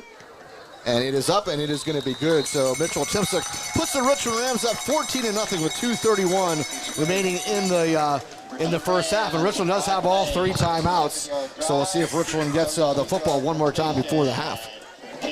All right, we'll take this time to thank our sponsors, First Summit Bank, First Team Advertising, Able Pest Control, Advanced Office Systems, Advantage Auto Service, Ashbro Landscape and Curbing, DB Homes, Beeline Express Trucking, Beauty Lawn, Best Window and Door Company, Cardellino Eye Care, the Chan Soon Chung Medical Center, Dr. Edward L. DiMartino, DMD, The Willow, FWF Insurance, Erie Insurance, FX Screen Printing and Embroidery, Johnstown Insider, Next Gen Amusements, More Dentistry, Pinnacle Chiropractic, Precious Metals and Diamonds, The Fifth Eatery and Ale House, Laurel Auto Group, RPM Signs, State Senator Wayne Langerholt, Slovenian Savings and Loan, Vantage Physical Therapy, Flair of Country, RNDT, Market Basket, Mahelco's, and Grayson Lawn Care. All right, great job, and thank you to all our sponsors. Thank you to the Richland Football Boosters, and that was one heck of a play called by the Richland Rams. They went heavy backfield with Mala and McEnany. They handed off to, or they faked the handoff to McEnany, sprinting out to the right side. Jake rolls out to his left and really just dropped a perfect ball in the bucket right in the hands of Jameer Christian on the left side of the end zone for a touchdown. So great design and great execution by the Richland Rams. Johnstown, number 10, Daniel Porter, number 14. And Mitchell Timsick will be on to kick it off as number 14, Stephon Hill-Goodman, back deep for the Johnstown Trojans. With 2:31 remaining here before halftime. Timsick puts this one, fielded by the up man right around the 20-yard line. And taken out of bounds, that was number 10. That was Daniel Porter taken out of bounds. But not Alex before Vaughn he got limping to off the about the sideline 37-yard line. Yeah, he's been limping on that leg. But he's holding his back. He came off limping, and he was doing a little bit of running on the sideline. So I'm not sure if something else is going on with him. But Alex Bond's had an exceptional season here so far, and hopefully he's going to be okay. They're checking him out on the sideline here. Johnstown puts the ball in play. First and 10, their own 38. First down and 10 for the Johnstown Trojans. They're at their, see where they spot the ball at about their own 37-yard line.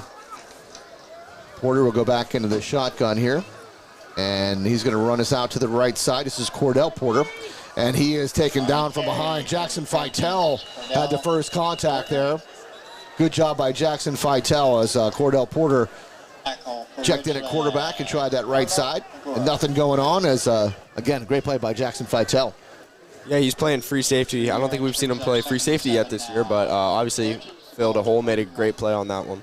Pick up 3, so second down and 7. I think that's Daniel Porter now back in at quarterback. With 1:57 counting here before halftime. Richland up's 14-0, and Richland will get the football after the half if nothing else happens here. Porter keeps it himself and tries that left side, tries to string it out and lost some yards. Another tackle for loss by the Richland Ram football team. We talked about a lot this year. A lot of tackles for loss. Nate Pugh, Brody Hollis, all that around the football. Joe Ragno again in on the tackle as well. So Ragno having a big football game here defensively. Yeah, it looks like Ashton Roberts has to come off the play. It looks like his helmet popped off on that last one. Like you said, Rams have done such a great job of getting tackles for loss. Not only one person, but it feels like every time there's a tackle for loss, there's 5 to 6 hats on the football at all times. Yeah, absolutely. They really like to gang tackle, really all flow into the football. 3rd down and 9 now after the loss on the play. Daniel Porter tries the right side, and he is taken down short of the 1st down. And it's going to bring up 4th down. So good job by the Richland Rams again, as Johnstown just keeps trying a lot of those quarterback sneakers and trying to run out to the right or the left, but Richland doing a good job of keeping that edge. Richland called a timeout, but they're going to have to put some more time on the clock.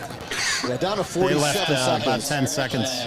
I think they're resetting it to 58. Second quarter play to score the Richland Rams 14. While we're at a time break, I'd like to give a happy birthday to my Graham, who's listening in right now. Happy birthday, Graham. Yeah, happy birthday to, what's your name again?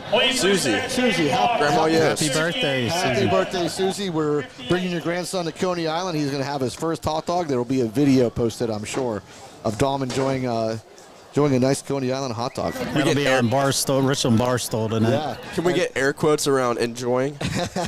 We want to thank Big Dogs and Mike Zients. We went there for our pregame dinner. Great job, great food. So thank you, Mike, and the whole staff at Big Dogs.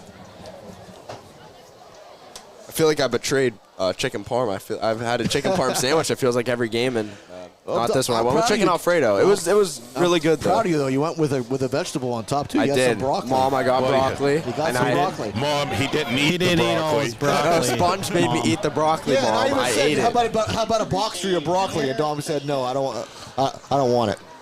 4th down, punt away for the Johnstown Trojans. Jameer Christian back deep. This one's a short punt. It's high but short and takes a Richland bounce. So Richland's going to have excellent field position right around their own 45-yard line. On special teams. So Richland with a short field here and 51 They missed the blatant seconds hold left to on go. it. Did you say Joe Mack sponge you cut out? Because I saw that. If that's who, Joe Mack had a bead on blocking that. And the up man. Looks like Alex Bond's still on the sideline, hoping him a quick recovery. Hopefully it's nothing too bad. Definitely sucks. Yeah, ball at the 46-yard line now of the Richland Rams. 1st down and 10. I'm thinking he might take the rest of the night off. Yeah. They're bringing a card out, and I hope this is not for Alex Bond. Yeah, I think it's like a hip or something. Yeah, he was holding his lower back whenever he was running down the field. All right, Jay Griggin sprints out to his right, looking down the field, has a man. Jameer Christian will catch it and step out of bounds, but not before he gets to about the, let's see where they spot this, right around the 46-yard line. Really good blocking up front, too. Set a great block on the edge there. Joe Mack had a great seal block. Jake Regan really could have took that off for a 1st down if he didn't want to give the ball to Jameer Christian there. Bad news, Alex Bond is being loaded onto the cart, not putting any weight, looks like on that right foot at all, as they'll put him into the cart. And we will definitely say a prayer for that young man. Hope he's okay. Joe Mack out to the left side. Sprints and jumps and will get a yard to the 45. They'll bring up 3rd down and about 1. Richard going to call it timeout. He tried to hurdle that one, but he got caught in the air. Still picked up a good yard, so it'll be 3rd down and about a yard, maybe a little shy of a yard. He was pretty quick, or he was pretty close to getting over him, though. I think his head just maybe ticked the top of the defender's helmet. So Richland Rams up 14-0 here with 38 seconds on the clock remaining in the 2nd quarter.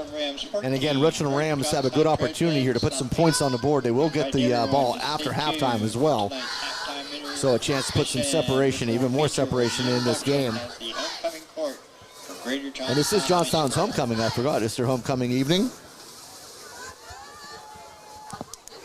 So Dom, how did you enjoy Richland's homecoming last weekend? It actually was better than I was anticipating. I'm not going to lie. I had fun. Good. I had a good time. I danced. You were worried about just in the whiteout and everything. They had the whiteout on at a TV in the corner. So that's why you enjoyed. Whoa, I get it whoa, now. whoa, whoa, I see whoa. it now. I didn't enjoy the ending of that to game. enjoy about that game. Yeah, he was dancing with his girlfriend and making sure that he didn't move, make sure he had his eyes on the TV, right? Yeah, I told her, I said, hey, you stand here so I can, I'll still dance with you, but look, there's the TV in the background. I think you can easily see over your girlfriend. Yeah. Yeah, she's listening in right now, so hi, Logan. How you doing, Logan? Logan is very little. There's nothing wrong with being little, Logan, at all. Nothing at all. Nothing. Yeah, Ed's like, what, 4'10"? I'm 5'6", thank you. Oh, all of it, too. That's right. I am every bit of 5'6". From the 44. He actually has a first down, so 1st and 10, they give him the first down. Regan rolls out to his right, looking down the field. Regan going to keep it himself and step out of bounds. Big block by Grayson Malla. Regan scrambles out of bounds. As Malla shoved number 11, Ronison Edwards, backwards. Looked like he hit him into Coach Ripple there and knocked his headset off. Yeah, Grayson always looking to make contact, no matter what. With that being said, there's been a couple times where that's came back to bite him. Yep, he's got to be a little bit careful. He's got to play within, within the lines there. 2nd down and 8 now for the Richland Rams. 30 seconds left here before halftime. Ball at the 43-yard line of Johnstown. Malla in the backfield here with Jake Regan. He'll set himself to the left, and I think we're going to have a timeout on the field. Timeout Richland again, as Coach Bailey will take a timeout. Once again, thank you to all our sponsors. Thank you to Grayson Lawn Care, Mahalco's, Market Basket, RNDT, Flare of Country, Vantage Physical Therapy, Slovenian Savings and Loan, Senator Wayne Langerholtz, RPM Science, Laurel Autogrip, the 5th Eatery and Ale House, Precious Metals and Diamond Company, Pinnacle Chiropractic, Moore Family Dentistry, Next Gen Amusements, Johnstown Insider, FX Screen Printing and Embroidery, Erie Insurance, FWF Insurance, The Willow, Dr. Edward L. DiMartino, DMD, Chan Soon Chong Medical Center, Cardellino Eye Care, Best Window and Door Company, Beauty Lawn, Beeline Express Trucking, DB Homes, Ashbro Landscape and Curbing, Advantage Auto Service, Advanced Office Systems, Able Pest Control, First Team Advertising, and First Summit Bank. For as close as we're getting to halftime here, it's starting to set in that I have to eat a hot dog in like an hour or two. You are looking forward to it. It is going to be I'm stressing out a little bit. In fact, I think you're not going to eat just one. I think you're going to have a couple of these things. That would be a sight if I had to eat one and then I went back and got a couple more. Ryan signaling 3. You got to have 3. 3. I might take 3 bites. There you go, 3. Yeah. I might take 3 bites of one hot dog. You are going to love it. You're going to say, why didn't I have one of these a lot sooner? You got to have a chocolate milk with it, though, Dom. Oh, absolutely not. Love it. Love it. I'll drink one of those lemonades. I'll drink a lemonade. Oh, I like the chocolate milk idea. All right, 2nd down and 8 out of the timeout come the Richland Rams. They have 30 seconds, and they're at their Johnstown 43-yard line. That sounds like a fantasy punishment. As Malla will be in the backfield. Malla almost lost the handle off the handoff and able to plow forward as he got over the 40-yard line. Close to the 30, close to the 35, give him the 36. Yeah, good news is that he actually didn't lose any momentum or fiddling with that ball at all. And I think they're going to blow the whistle on a false start by the Richland Rams. They try to go quick, and I think might have a little bit of false start. I think Jameer might have got a little quick step on there as he was the intended receiver out to the left side. So Richland will lose 5 yards, only down to 12 seconds here on the clock now. That stops the clock, though, doesn't it? It does. It stops the clock. So Richland, the play will, clock will roll here once they set the ball. Back to throw goes Regan, looking long again, looking for Jameer Christian. Jameer goes up, tries to high point it. Good job by the Johnstown Trojans as they knock it away. Still 3 seconds on the clock, took the shot. Personally, I would go for the bigger receiver. I'd maybe look for Arnold in this situation. If you're going to throw the ball high and look for somebody, go with the guy that's 6'5". Yeah, I think they should have had a trip set and had Arnold, the single receiver, try and draw all the defenders away, give him a one-on-one chance, and just throw him a jump ball. Well, they're still going to have a chance here. There's still 3 seconds on the clock. Johnstown 41. Ball at the 41-yard line of the Trojans. This will be the last play of the half, barring a defensive penalty. As Regan will go back into the shotgun. And Regan back to throw. Regan has time. Regan lets it go over the middle. Got hit, actually. And the ball falls incomplete. That will be the end of the first half. Richland leads here 14-0 over the Johnstown Trojans. And like I said, you got to give Johnstown a lot of credit. Seems like Richland offense really not able to get totally untracked. And that has a lot to do with the Johnstown defense. Yeah, they've done a great job stopping the pass. Richland's broke a couple nice runs off, but other than that, their defensive line's done a great job holding their own. Obviously, Richland has a very solid offensive line, so they've done a great job of just containing the run and stopping the pass from beating them too bad. But I think, Brian, I think Richland needs to establish the run in this game to really open up that pass play, and I kind of expect to see that in the second half. Yeah, and it seems like our line up front is able to establish, well, especially on our defensive line, but it looks like we're getting good push with our offensive line as well, so I think running the ball could have some success. All right, so we'll step aside. It is a halftime here at Trojan Stadium. I'm going to grab Coach here real quick. That's right. Coach has got to do his interview. Sorry about that, Sponge. No problem. They just broke the huddle. Sponge looking for Coach. He's on the far side over there, Spongy. Run after him.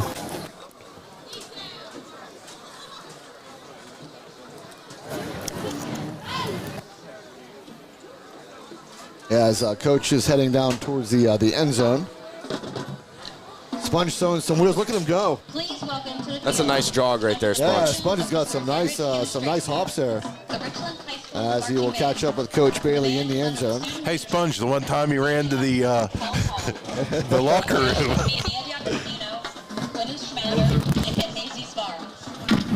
I got Coach now, guys. LHAC, it's a celebration. Football players, it's a 4A school. Selections include Hard, they're getting. We've had some things not go our way. We just got to make our breaks in the second half. We get the ball, so we're confident of coming out and playing football. All right, good job by Sponge here. Sorry, it was cutting out a little bit on that far side, but as Coach said, going to make some adjustments. Johnstown is a 4A team, so but Richland's going to go in the sideline, in the locker room, talk about it, and I'm sure we'll see a different Richland Ram offense as we come out in the second half. Great job, though, by the Richland defense. They've done a really good job, really holding Johnstown in check. They've had a couple of good drives, and Richland able to shut down every one of those drives. So your score 14-0 here at Trojan Stadium. We'll be back with you shortly. You are listening to the Richland Ram Football Network.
Welcome back to Trojan Stadium. The homecoming festivities are over here at Johnstown High School as they just named their king and queen for the 2026 high school year. So again, Richland up 14-0, going to get the ball as we come out of halftime, and I can see some changes out of the Richland offense. Coach Bailey kind of referenced that they need to make some adjustments, and I'm sure the Richland Rams will have talked about it in the locker room and expect to see a different team come out.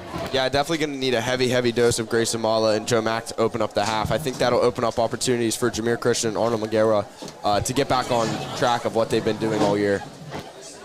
As the Johnstown Trojans now are making their way out to the football field.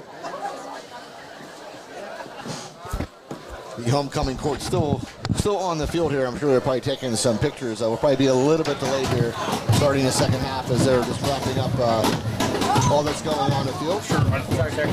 Yeah, as we're on the homecoming topic, congratulations to Anthony Strigala and Julia Bauer for winning Richland's homecoming king and queen this past week.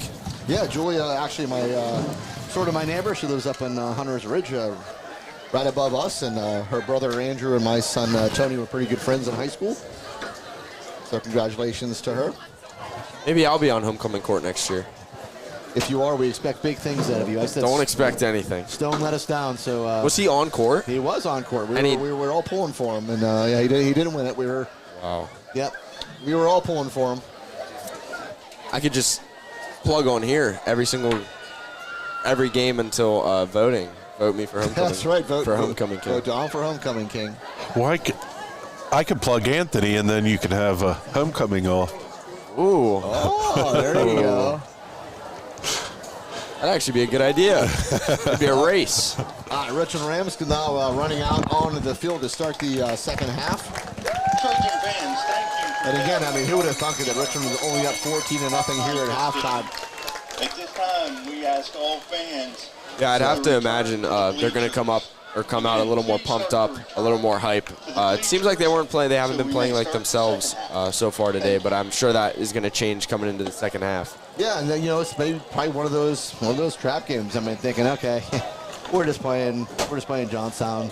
We just have to put on the pads. But you know what? Johnstown playing a pretty good game defensively, especially, as you said, Dom, maybe struggling a little bit offensively. But give credit to the Richland defense as well, as they've made some pretty big stops at the right times to keep Johnstown from moving forward. But defensively, Johnstown defensive front doing a very good job.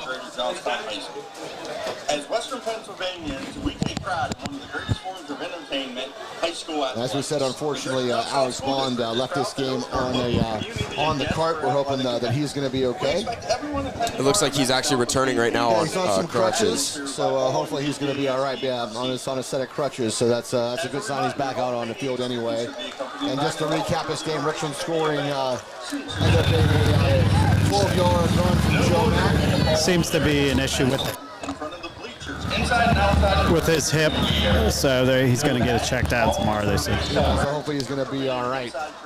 Once again, it was a Joe Mack 12-yard touchdown run that got this game started for the Richland Rams. And Mitchell attempts to get the extra point. And then it was a 33-yard pass play from Jake Regan to Jameer Christian, set to score at 14-0 heading to the second half of football here. We thank you for contributing to helping us. And again, just we can't say enough about the weather and how lucky we've been. This is week 7 of high school football, and really have not had a bad night. It has been absolutely beautiful. I mean, I think the worst we've had was a little bit of drizzle right before the kickoff of the Forest Hills game, which is amazing because it was sunny and it was drizzling. It was like one cloud that was raining, but didn't last very long and didn't really affect the game at all. But yeah, you're right. That's the only time we've had any kind of precipitation. If I recall correctly, Ed walked outside to get some of that rain and then walked in and shakes like a wet dog. It felt like a mister. It was really, really nice. When you go out to like a hot, sweaty amusement park or something like that, they had those misting fans. That was great. I stood out there for a little while. Got myself a little, cooled off nicely. That was fantastic. I think Sponge appreciated that too. I think Sponge did enjoy the rain. I don't like the rain at all. But I did have to go to the sweatshirt tonight. It's a little chilly down here. Yeah, and that's what happens this time of year is, we get warm during the day and then it does chill off at night and in the mornings. But I wore my sweatshirt. Tell you the truth, I'm a little hot. I gotta text my girlfriend to open my bedroom window so it's nice and cool when I get home. I like to sleep in a nice, cool room. Get under the covers, and then I'm nice and warm. Wake up warm in a cold room. And while we're on that, I'd like to give a special thank you to my grandparents from Eastern Pennsylvania that are listening in. So thanks for tuning in, guys. My grandparents, who we already gave a happy birthday to. Yeah. So happy birthday, Graham, once again. Mom and Dad, thanks for listening, guys. I'm sure my dad's probably listening in a little bit more intently than my mom is. And I think my girlfriend's at my house listening now, too, so I don't know. I hope so. You just told her to open up your bedroom window, so I hope she's there. Otherwise, she ain't doing it for you. That's a good point. Yeah. Shout out to my wife, Stephanie. She's listening at home with my daughter, Kaylin. And we checked in on our camera downstairs. Yeah. I think you startled Dom's brother Patch a little bit. Yeah, go figure. We saw. Now the most important question is, was he or was he not invited into the house? He's always invited. Yeah, he was really startled as Sponge said, "Hey, what are you doing?" I don't think Patch quite knew what was going on. Yeah, he always says he's going to listen in, but he's hardly ever listening. Thank you to all our loyal listeners for sure. We thank you so much for tuning in. Thank you to our sponsors, and thank you to the Richland football boosters. As Richland will get the kickoff here to start the second half of football as they break out of their sideline and head out on the field. It will be Arnold McGarrett and Joe McEnany heading deep for the Richland Rams. First time the Rams get to receive a kick this game. Yeah, first time. Got to receive some punts, but not a kickoff, and that's the way we'd like to keep it as well. Yeah, I'm sure the coaching staff's pretty happy about that. Again, 14-0 your score. See what kind of adjustments the Richland Ram offense has made. Counteract this pretty decent Johnstown Trojan defensive front. Yeah, like we said earlier, definitely want to see some more running. Get the ball into Grayson Mala's hands, get the ball into Joe Mack's hands, let them make plays. Then when they start keying on those two, then expand, get the ball to Jackson Fitel, Arnold McGarrett, Jameer Christian. Let them make plays, and if they do that, then I just don't think Johnstown has any chance of stopping Richland for the rest of this game. Yeah, I'm kind of agreeing with you there. We'll see what happens here. All right, and we'll be Johnstown getting ready to kick off here. Ready now to start tonight's second half of action on Homecoming 2000. Yeah, I think that's number 11, Ronison Edwards, who will be kicking off. The deep end for Richland, number 2, Arnold McGarrett. Again, hard to pick up these Johnstown Trojan numbers when they're turned to the side like that. This might be the first ever kicker I've seen wear gloves as they're kicking the ball off. And the kick is away. Pretty good one, too. Joe Mack will field it right around the 20-yard line. Lost the handle, picks it back up, has the 30. Makes a little move, take a shot, and able to shrug that off and get close to the 40-yard line. Good return by Joe McEnany, as he almost lost the handle at the very beginning, but had time enough to pick it up and get to about the 39-yard line. First down and 10 for the Richland Rams. Ryan Edwards also. Looked like he might have cleared a defender there. He jumped over a guy before he got hit out of bounds. Yeah, he took a pretty good shoulder He shot. likes that leap. We'll call it the Joe Mack leap. There you go. So they'll give him the 40-yard line, so first down and 10 at the 40. 20 yards. Good field position to start for the Richland Rams. Jake Regan will go into the shotgun. And as they're showing now, it's going to be an empty backfield. I think that might just be a deception. Yeah, we could see a jet sweep here by Joe Mack as he's on the right side. We'll see if he transitions to the left. He won't. No, he will with a little inside pitch to Joe McEnany. Joe McEnany will get to about the 44-yard line. Pick up the 4, second down and 6. That's exactly what they need to do every single time. I don't see Johnstown being able to stop Joe Mack up the middle, let alone Grayson Mala. If they just keep giving those two the ball up the middle, I think they're going to wear out the Johnstown defensive line and walk right down the field. Yeah, Brian, you take that every time. Pick up 4 yards a run, take it every time. Yep, any game, you give me 4 yards a carry, and you usually won't lose. Absolutely. All right, second down and 6. McEnany will be in the backfield now with Regan. 3 wide receivers to the left, 1 to the right. Regan into Joe Mack. Joe Mack plows his way, has the 45, keeps pushing forward. Another 4 yards? And another 4 yards, absolutely right. As Joe McEnany will get to about the 48-yard line. Made by Ryson Edwards for the Trojans. Second down and 6. Just keep running that until Johnstown can prove they can stop it. Yep. Third down and 2 now. Are they going to call it? Sorry, third down. Third down and 2. My fault, third down and 2. I kind of jumped the gun there. I forgot it. I thought we had a first down. Third down and 2. Regan keeps it himself. Good play by Jake Regan as he will get the 45-yard line. First down and 10 for the Richland Rams. Good keeper by Jake Regan. Good design and good execution once again. Brian, I know you got a good eye for anything referee. It looked like Joe Mack maybe jumped on that far side there before the play started. I wasn't, I didn't see it. I was trying to figure out who a player was for Johnstown and was looking down at the roster right at the snap. To give him the 44-yard line. First down and 10. Quick throw to Jameer Christian. Jameer Christian makes the move. Jameer Christian still on his feet and gets close to the 30-yard line, brought down at about the 31. It's another first down for the Richland Rams. First down and 10. Sponge, like you've been preaching, just keep getting the ball to the running backs and it'll open up opportunities for the receivers. Yeah, run the ball to set up the pass. Tackle made by Daniel Collier for the Trojans. First down for Richland. All right, this is going to be Grayson Malla, I believe, and Malla able to get to about the 25-yard line before he's brought down. Good pickup on first down. To hear more with the tackle for the Trojans.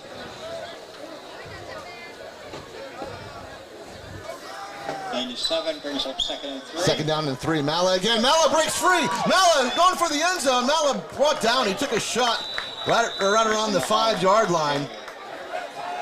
And they'll spot the ball right about the 3. First down and goal. Grayson Malla sprinting for that end zone, and good saving tackle by the Johnstown Trojans. And a quick play. This is Malla off the right side. Malla into the end zone, but there's a flag on the play. Could be a holding out on that right side. That's a face mask, guys. Oh, it's going to be a face mask. Sponges are right there, so looks like it's going to be a penalty on the Johnstown Trojans. This one should stand. Yep. As Malla goes in from 3 yards out.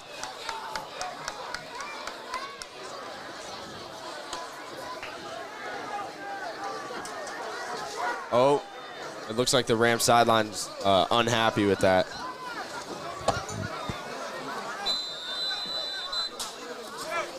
We'll see what the call is going to be here. Yeah, Brody Hollis not happy either. Sponge has it as a face mask, so I'm not sure what the... I'm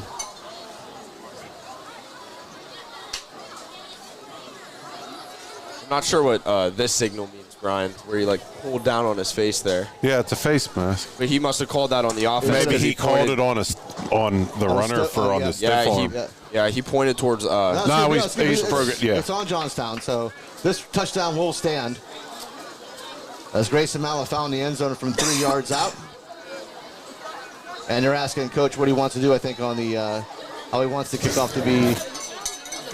Hey, Johnstown had 13 on the field, or 12 on the field, and then the face mask. So they decline the 12 on the field, and they'll take the face mask on the kickoff. Yeah, it'll be assessed on the kickoff, which will give Johnstown pretty poor field position as long as we have a good special teams play.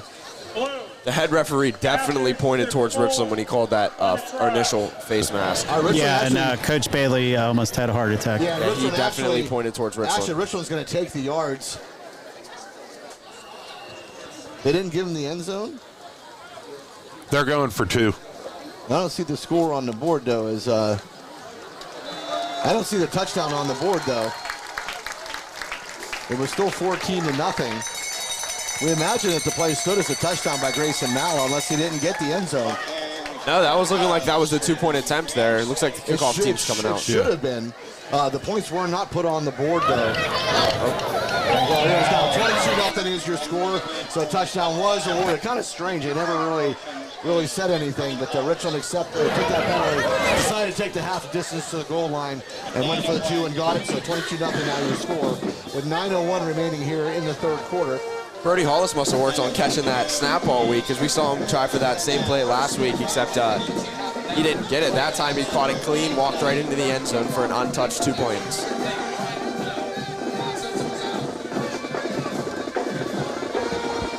Ryan saying since that penalty was after the touchdown, is that Now, on a kind of scoring play on how it goes? on a scoring play, you have the opportunity of whether you want to enforce it on the try or on the kickoff. Richland chose to enforce it on the try and have the try from the 1.5 yard line. Right. So now they'll be kicking from the 40 here. They'll kick it from normal. Yep.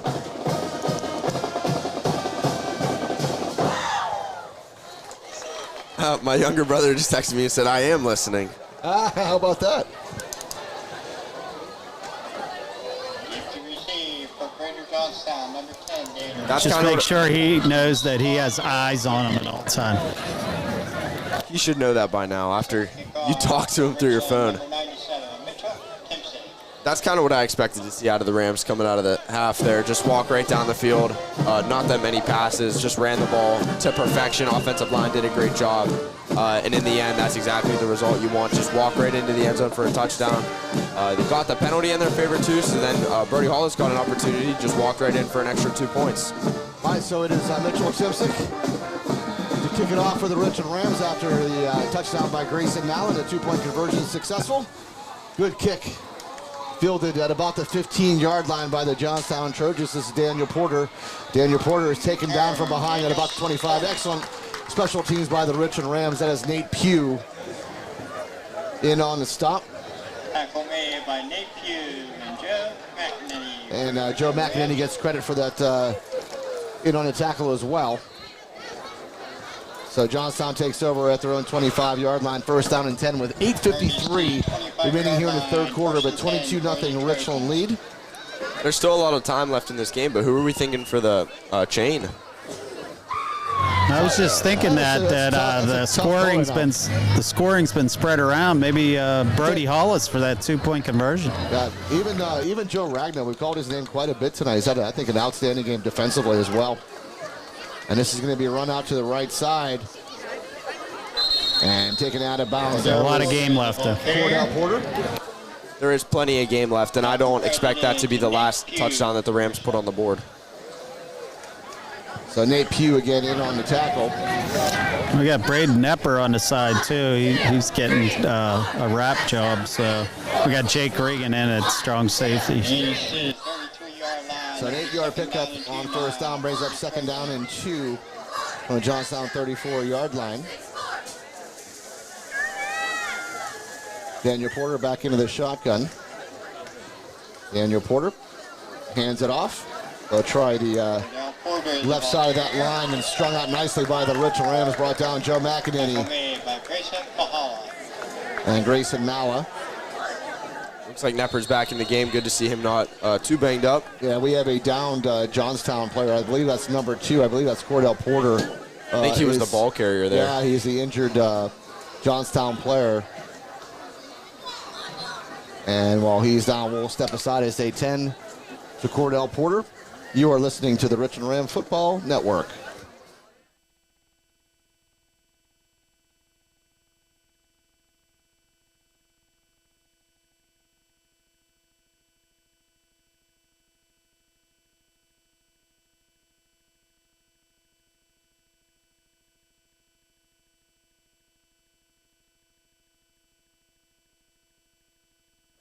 All right, good to see Cordell Porter back on his feet, walking off with his own power. So, good sign for Cordell.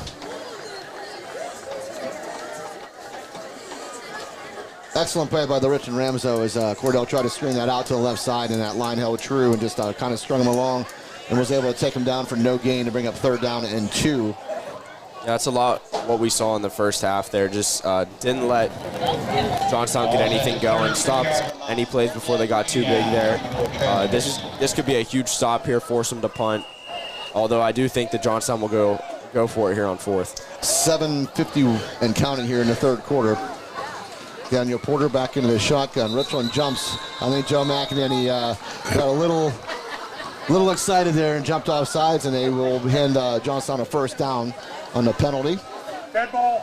Approachment. Yeah, Joe Mack was ready to come after him and just kind of left a little bit early. First down. So first down and 10 for the Johnstown Trojans. First and 10 now for the Trojans, ball at their own 38. Oh, Penns Valley over Central, 18-14. Daniel Porter on first down. Breaks it back towards the middle. He's got some room. Breaks the tackle. Daniel Porter comes close. He's over midfield. Good job by Daniel Porter. Really kept his legs churning. I thought he was down before the 50, but he kept going. Another big first down by the Johnstown Trojans as they're in Richland territory at about the 48-yard line. First down and 10.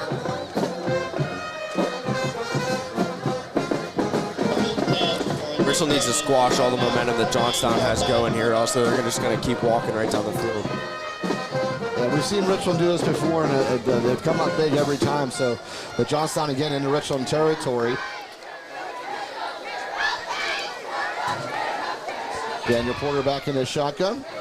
He will hand it off, and Richland is right there. Brody Hollis, along with, I believe, Joe Ragno and a couple other Richland Rams, able to take down the ball carrier, I believe. Let's just see what number the ball carrier was. I think that was number 35, Zayshawn Jacobs with the carry. Listed as a pretty big boy, 5'10", 200 pounds. Yeah, he definitely got some size. I don't have him on. Yeah, I was going to say he's on 35. He's on Dom. Yeah, you Dom hide stuff from us. I know. No, well, these were the ones that were here. Whoa, those were there. I'm just teasing you. My rosters are perfectly up to date. I'm just teasing you. Second down and 13 after the loss of 3 on the play. You wanted to be tough and take the rosters provided. Oh, off the fingertips goes the ball. And Porter came out, snatched up. Richland has it. Richland heading towards the end zone, dragging a couple of Johnstown players along. Is that Ragno? That's Joey Ragno. Joe Ragno was had an outstanding football game, able to pick up that fumble and returns it all the way inside the 10-yard line. First down and goal, Richland at about the, looks like maybe the 7-yard line. Sponge, he's making a pretty good case for that chain. I think Joe Ragno's had an outstanding football game. That was a good call, Don. Been on it all night. Like I mentioned earlier, that was a little bit like the Louisiana Tech play where he just kept kicking it backwards instead of falling on it like he did earlier in the game. All right, so Regan will bring out Richland now. First and 10 after the fumble. The snap just got through the hands of Daniel Porter. He couldn't quite pick it up or jump on it, and Ragno able to snatch it up and head towards the end zone. Returns it all the way to the 8-yard line. First down and goal. As McGarrett will go in motion to the right, and that's where Regan will roll out to, looking in the end zone. And a little contact. That should be an interference call there on Johnstown. I was going to say, he got obliterated before the ball even got there. Yep, that was number 14, Stephon Hill-Goodman, who's going to get the pass interference. It'll be first down and goal still from about the 4 to be half the distance to the goal line.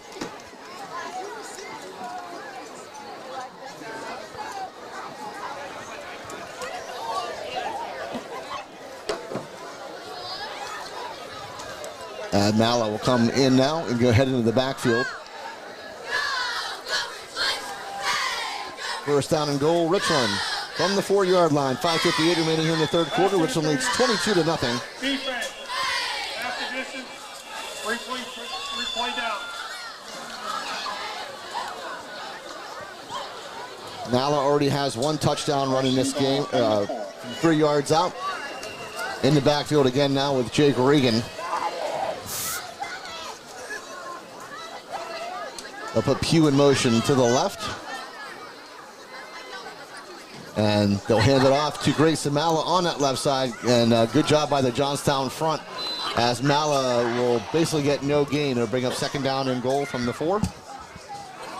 Yeah, good play by Johnstown's defensive line there. That was pretty much bottled up. Didn't even get back to the line of scrimmage before he was met with a line of Trojans. Yeah, they sent Nate Pugh over there, put him in motion and put him on that side, and that's where Grayson Mala ran to. But good credit to the Johnstown Trojans. They were able to get penetration and stop Grayson Mala for no gain. And that's going to be a timeout. Maybe Johnstown? Loss is back to the 5-yard line. Officials timeout. Officials timeout. There's an injury. There's an injury. We have a player down. It's a Johnstown Trojan player.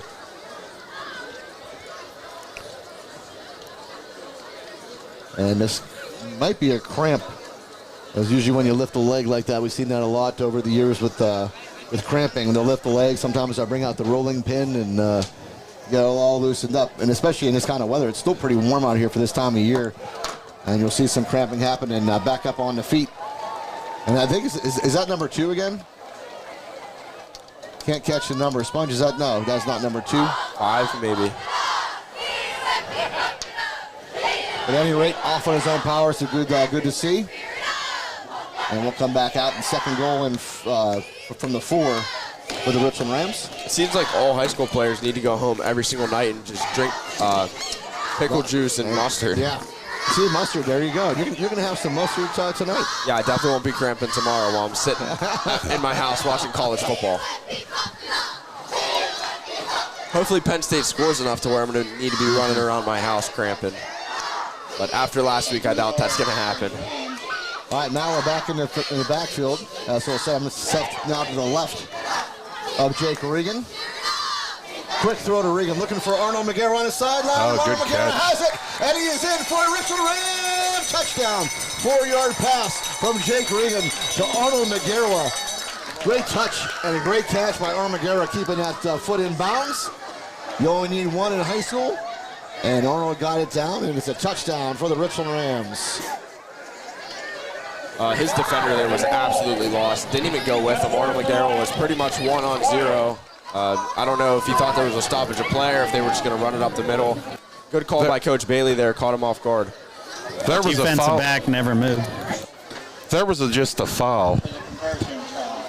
Encroachment foul? Is that what they said? It was encroachment on Johnstown, it sounded like. No, he said what? I don't know. I can't hear. His announcements are... At any rate, it's still a Richland Ram touchdown as Mitchell Timsick on now to attempt the extra point. He is perfect on the night. Richland added an extra point, or a 2-point conversion on their last touchdown, now going for the single. And Timsick puts this one up, and this one is going to be good. So Mitchell Timsick puts the Rams up now 29-0 with 5:15 remaining here in the third quarter.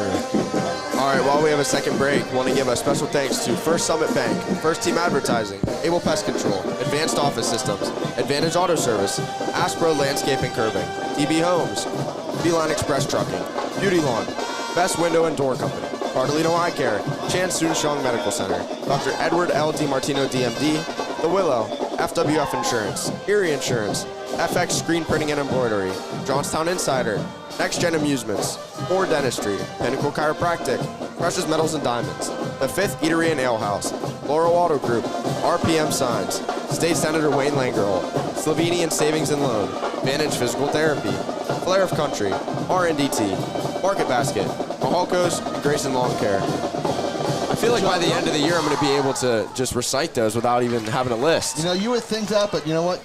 You still need the list. When you go through it at the beginning, yeah, I've done it forever, and you're still, you know what? You're probably going to forget a couple. But when you go down at the beginning of the game, I think, and like I try and go along with you. I get pretty far down there. Speaking of memorizing stuff, good luck to Dom because he's going to take that's right, Dom. a test tomorrow morning at 6 a.m. And he's going to be tasting those nice Coney Island hot dogs in the morning. He's going to feel good. It's just going to be. Yeah, so Dom is kind of doing it different. He's taking the SATs, and then he's taking the pre-SATs a couple of days after the actual SATs, which I'm not sure how that works, but you're kind of doing it backwards. Yeah, well. But good luck to you. I'm sure I'm probably going to need the luck for sure. I was doing some practice tests. I've never felt more dumb in my whole life. Just looking at the questions, I think on one of the modules I got a 2 out of 22 on one. So I hope all the answers will flow to me in the moment, but I highly doubt it. Do your best, Dom. That's all you can do. Mitchell Timsick kicking off for the Richland Rams. Short kick, fielded by the up man at the 31-yard line. So Johnstown's going to get good field position. This is Goodman, who goes to the right side. Tries to turn the corner, has to turn it back up. It was a good play by Isaac Ankney out on that side that forced Goodman to go back towards the right. Only gets the 40-yard line. It's only a 9-yard return. Yeah, they kicked from the 25. There was an unsportsmanlike conduct. So there was after. that's what you said. There was something going on. Yeah. Did you get a number on the unsportsmanlike? No. You know, I'm thinking it was Arnold and Jameer did the jump up in the air and bump. I don't know. I've never seen that called all year, but maybe they called it tonight. If they called that, is Jameer on the field? It wasn't on them, It wasn't too. on Jameer, yeah. Maybe there were some words in the backfield after the ball was already caught. Yeah, it's always possible. All right, 5:02 remaining here in the third quarter. Richland leading 29-0. Johnstown has the ball first and 10 from their own 40-yard line. And again, the ball is on the ground. And Nate Pugh made first contact on Porter as he jumped on the ball. But this time Porter gets it back. That's 3 fumbles now. Porter's had a hard time handling the snap. He's lost one of them and able to jump on this one. So that might say a lot about Brody Hollis at nose guard, maybe striking some intimidation into the center. Yeah. All right, second down and 14 after the loss. And Richland's starting to impose their will a little bit now on the Johnstown Trojans. It's only 14-0 at halftime. Now 29-0. Late in the third quarter now. 2 possessions by the Richland Rams and 2 touchdowns. So. They definitely made the necessary adjustments at halftime. Yeah, that was a play run out to the right side of the line by the Johnstown Trojans, and pretty much for almost no gain on it, maybe a couple yards on the play. Yeah, going to leave the Trojans with yet another 3rd and long. I think, 3rd and 11 to be exact? Yeah, they're about 3rd and 11.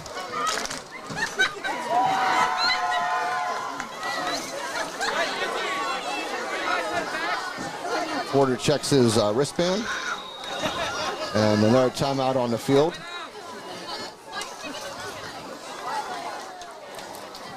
I think we have a timeout Johnstown, I believe. Yeah, the play clock was almost at 0. Yep. I was going to say, it felt like they were out there for a while.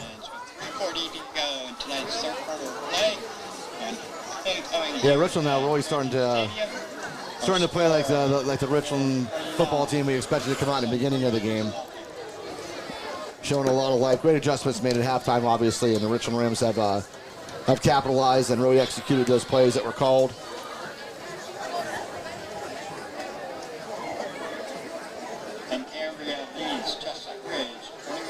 Yeah, it looks like that timeout was definitely just to not take the penalty on the play clock. It looks like they're already out there and ready to go while the Rams are still in the huddle, thinking of what they're going to do here on 3rd and 11.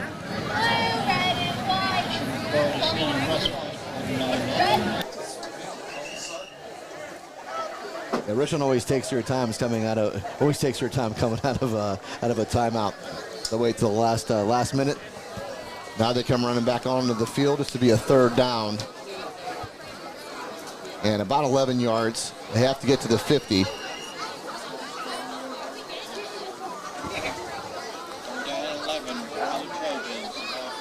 Daniel Porter back into the shotgun. And Porter looking to throw. Quickly out to the right side. Brought down way short of the sticks. Should be tackled right around the 45-yard line to bring up 4th down.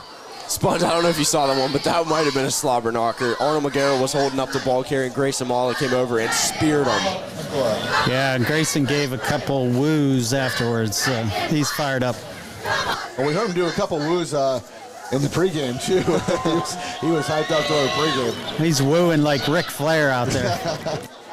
All right, ball placed that looks like about the 44-yard line. Johnstown going to go for this 4th down and 6. With 3 minutes and counting here in the third quarter, they're trailed 29-0. Daniel Porter back in the shotgun. Richland comes off sides again. It's going to be still 4th down, but now it's going to be 4th down and 1 as Grayson Mala just ran straight through the middle of the line. And that's the 2nd time now. Richland's just jumped the gun a little bit. So from 4th and 6 to 4th and 1. Ashton Roberts checks in now as Jake Regan will check out.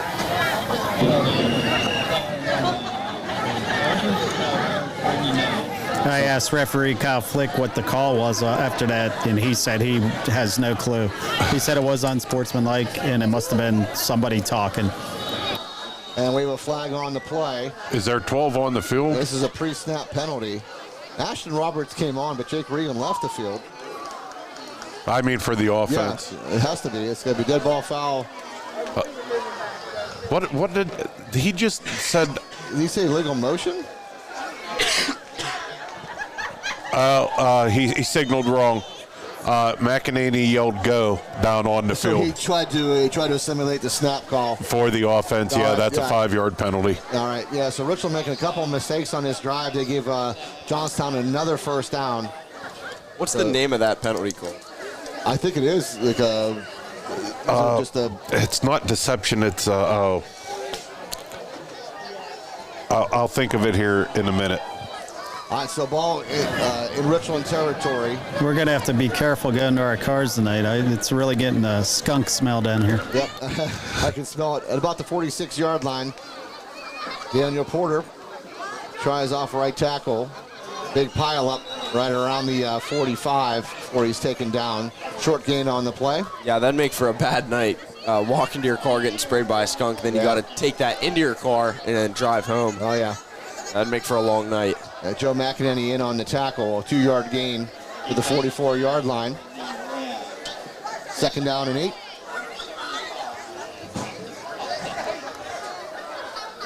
Jason Petrusik says, "Don't worry, Dom, you're going to crush those tests." I sure hope so. So thanks, Jason, for the good wishes for our young fellow over here. Up the middle go the Trojans, and stopped again by the Richland Rams. I remembered the name of the they're foul still going. ball. I thought the whistle blew. Yeah, I thought it was done. That's why I being, started talking. Yeah, the play kept being dragged along. There was no whistle on the play, so Johnstown just kept playing through. It's a big gain.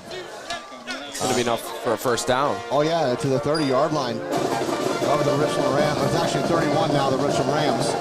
First down and 10, down to a minute and 44 on the clock here in the third quarter. Again, Richland leading 29-0. But yeah, I thought the pile was stopped. I thought it was done, and just kept going on. Big play by the Johnstown Trojans. And this time Porter is hit in the backfield and dropped for a loss on the play. That was Joey Mack, I think. Yeah, Joe McEnany comes in. Dom, I remembered the name of what they call it. Disconcerting act. Disconcerting act. All right. Chase Tresnicki along on that tackle, too.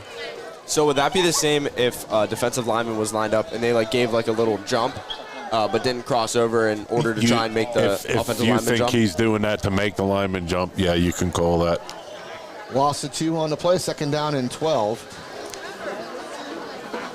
Daniel Porter back in the shotgun. He'll put this into the gut of the ball carrier. This is number 7, Rashid Abuter.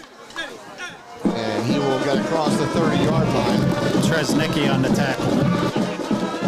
It's another guy that's having a good game. He had a sack earlier. Yeah. Down the 29-yard line for the Johnstown Trojans. Down to 29 seconds and counting here in the third quarter. We'll have to run a play as the game clock differential is going to force Johnstown to run a play. 3rd down and 8 at the Richland 29-yard line. Daniel Porter back in the shotgun.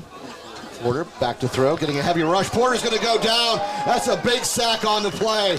That might be Joe McEnany again. So Joe Mack has another sack, and there's a flag on the play at the very end of the play. And again, this may be might be something on Richland for celebrating. Who knows? Yeah.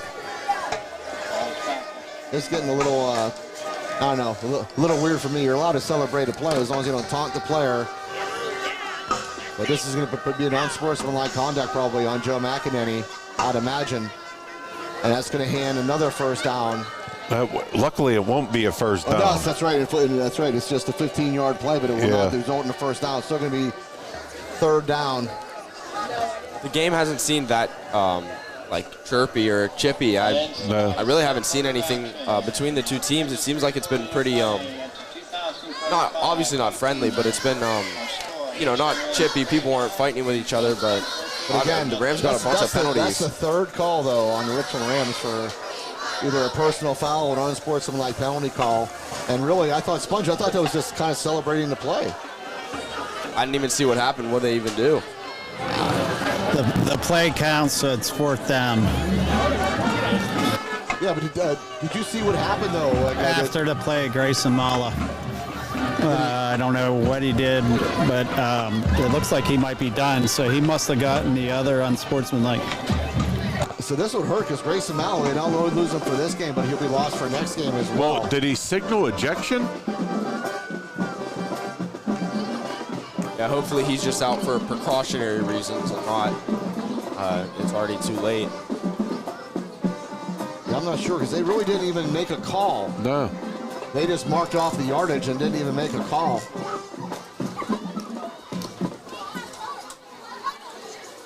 So a little confused here as to what just happened, but it's going to bring up 4th down and 4 for the Johnstown Trojans. They have the ball at the Richland 25-yard line after what would have been a huge sack and big loss on the play by Joe McEnany, but must have been an unsportsmanlike call. It appears to be on Grayson Mala.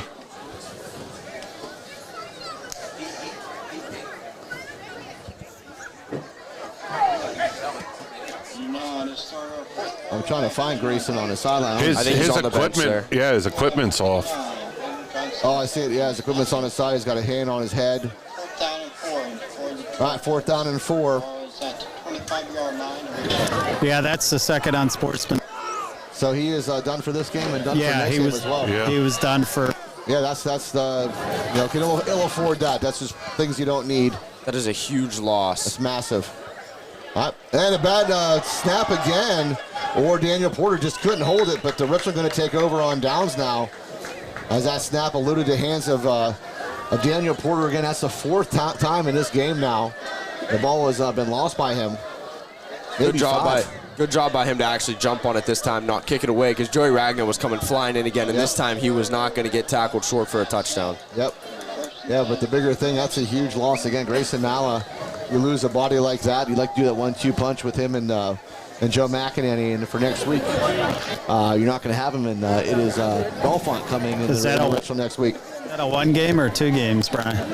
Well, if he got thrown out for just celebrating, then it's 1 game. If he said something or used foul language, then it's 2. So, like, if there's what's called a supplementary. So I think it was his sportsmanlike.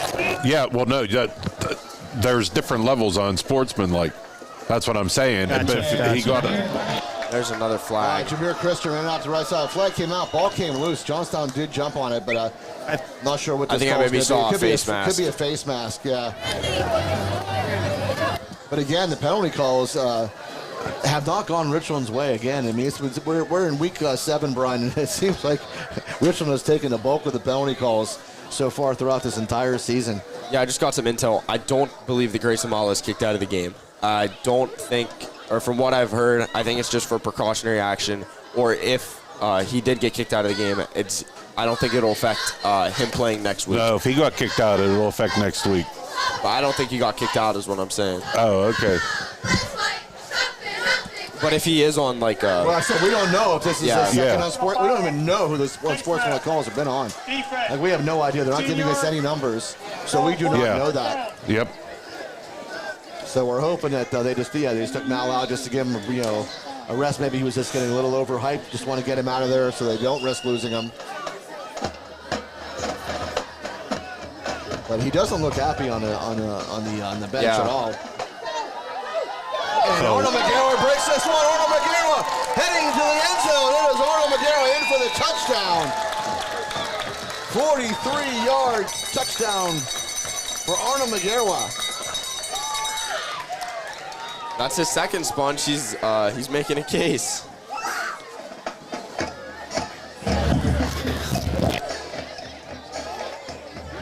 Definitely looking good. That was just a run, I believe. I didn't see if it was a pass or a run. It was a pass. It was a pass. It was a spot pass. All right, pass play from Jake Regan having another game. Didn't have a great first half, but having a stellar second half of this game. I believe that's his third of the night, correct? It is. That's his third one of the game. Mitchell Timsick on to attempt the extra point. It is up and it is good. Yeah, I was looking down at Grayson Mallow there on the bench. Yeah, it looked like the defenders in pursuit of Arnold Magaro on that touchdown kind of gave up. The one guy kind of ran right by him and gave him like a little tap on the hip as he walked into the end zone. Didn't even try and bring him down. Obviously good for the Rams, but I'd have to imagine the Trojans coaches aren't too happy about that. Yeah, so Reagan has touchdowns of 33 yards, 4 yards, and now a 43-yard pass to Arnold Magaro, who has the second touchdown catch of the game. And Richland Rams go up now 36-0. We're on a running clock now. Mercy ruled out. Yeah, back into the running clock here. And Dom is getting excited that hot dog is very, very close. They probably just pulled it out of the package. They know you're coming, buddy. I know. They know you're coming. I hope they at least give me some fresh chili or something. There's always fresh chili. So, guys, Kyle Flick, the ref, he said it was unsportsmanlike. And it wasn't his second one. It must be a coach's decision. Okay.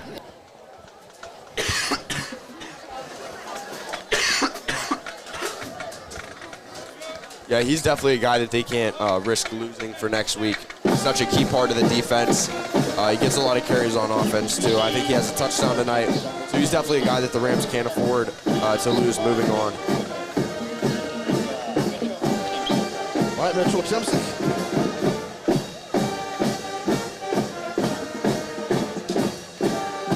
On to kick it off.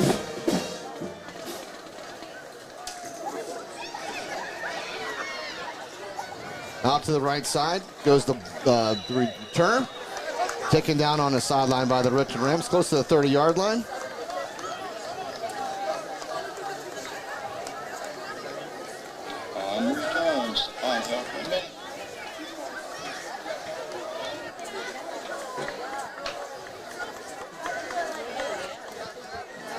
This is a really good opportunity for the Rams to step up, make one last huge stop on defense, and then run the ball. Obviously, the clock's running. They could take out a huge chunk of time here, but they do need one more big stop out of the defense here.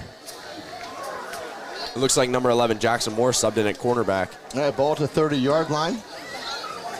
Yeah, Moore's been having a hard time handling the snaps. This is a good play run out by the Johnstown Trojans as they get up by around the 45-yard line. Yeah, besides the penalties and and the mishaps of the snaps, their offense has been moving the ball pretty well. Yeah, for sure. Not so much through the air, but on the ground they've been picking up some decent chunks. Unfortunately, after a couple good plays, they just shoot themselves in the foot. They get to a passing down, and then as soon as they get to a passing down, that's when Richland attacks. All right, first down and 10. Again, we are in a running clock now. Richland up 36-0. 10:37 and counting remaining here in the fourth quarter. Inside handoff once again go the Trojans, and this one will be stopped for a short gain. I think he was met in the backfield there by Brody Hollis. So ball at the, looks like the 44-yard line of Johnstown. Second down and 10. Daniel Porter back in the shotgun.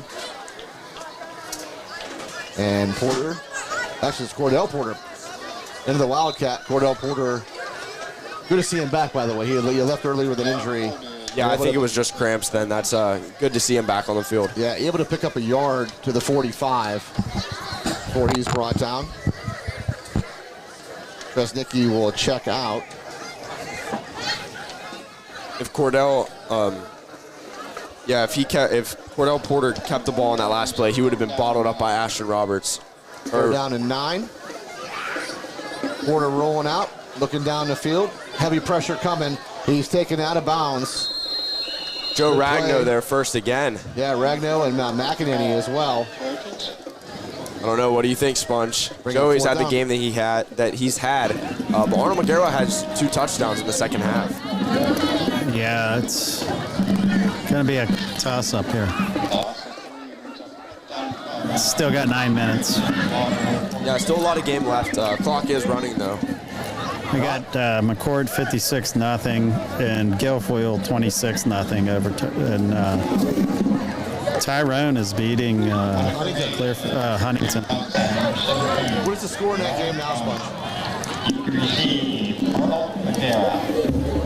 1 second. It's 35-21, Tyrone. Oh, wow. And a flag on the play. Illegal substitution. Delay game. Delay game. Oh, delay. Yeah, delay game on Johnstown. Push it back 5 more yards. Bernard Bellinger handling the punting duties for the Trojans. And Arnold McGarway is back deep for the Richland Rams, not Jameer Christian. Right now, Guilfoyle and Bellwood are tied at 14. It looks like, still looks like Grayson Mallett is not happy. Getting talked to on the sideline a lot by a lot of different coaches. Punts away. Short punt. Takes a Johnstown bounce. Richland going to end up with good field position, though, still, as it's down at the 35-yard line. First down and 10 for the Rams. Yeah, it looks like it might be a coach's decision on both Grayson and Jameer. Yeah. A little too much talking tonight, and You know, I think it's a smart move. 36-0. I think it's a smart move. Yeah, get him out if they're a little heated. Get him out of there. Don't risk anything happening. You can't afford to lose them. Looks like some new personnel subbed in for the Rams here. I think that's number 11, Jackson Moore, number 15, Jordan Hipp, number 12, Isaac Ankney, number 80, Brady Mikulich, and number 95, Riley Wolfope are all subbed in for the Rams here. All right, so Jake Regan will stay in at quarterback here. 36-0. You score in the running clock here. 7:56 and counting remaining in the football game. And Regan, Jackson Moore will go in motion. They'll do the jet sweep to Jackson Moore. Jackson Moore able to pick his way close to the 40-yard line. Knocked down at about the 39. Like you said earlier, Ed, you'll take 4 yards every single time. Every single play. Seriously, you run 4 yards a play, guess what? You're moving the football. Gunnar Anderson on the tackle. I think that was Westmont's motto, except it was run like really, yeah, just a strange way. 4 yards wasn't like their baseline. 4 yards was like the most they would get on a play. Yeah, that's for sure. All right, 2nd down and 6 for the Richland Rams. Regan hands this one off. Inside handoff. Joe Ragno up over the 45-yard line. I believe that's his first carry of the year, and it was a pretty good one. Yep, down to the, looks like the 47. So I was over here talking to my man, Joe Mack, and according to him, he said Grayson was thrown out and will miss the next 2 games. So we definitely got to clarify that with. Yeah. And he asked who's getting a chain. I said, I don't know. He said, I had 1.5 sacks and 3 hurdles. Oh, he's making a case. I like it. Unfortunately for him, hurdles don't go down in max preps. 1st down and 10.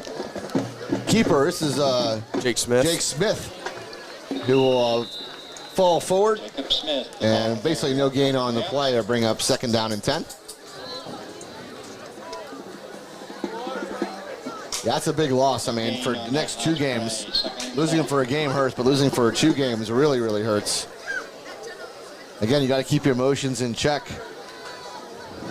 especially knowing you already have one unsportsmanlike call. You cannot afford a second one. And then, like you said, Brian, he probably said something that gave him the 2nd game. Yeah, if it was any kind of foul language, it could you the 2nd game, but. All right, Joe Ragno on the handoff. Joe Ragno able to keep his feet.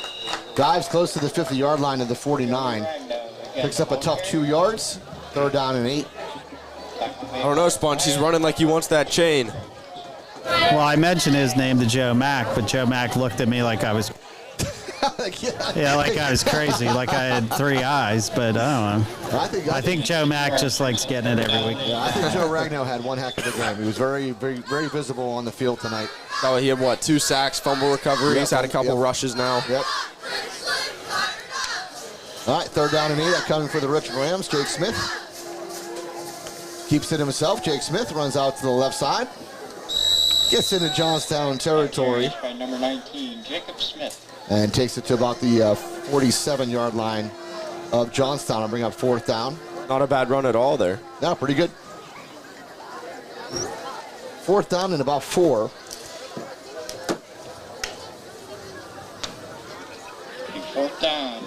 Looks like number Jake 9. Smith back in, or Jake Jake Regan. Regan back in the game.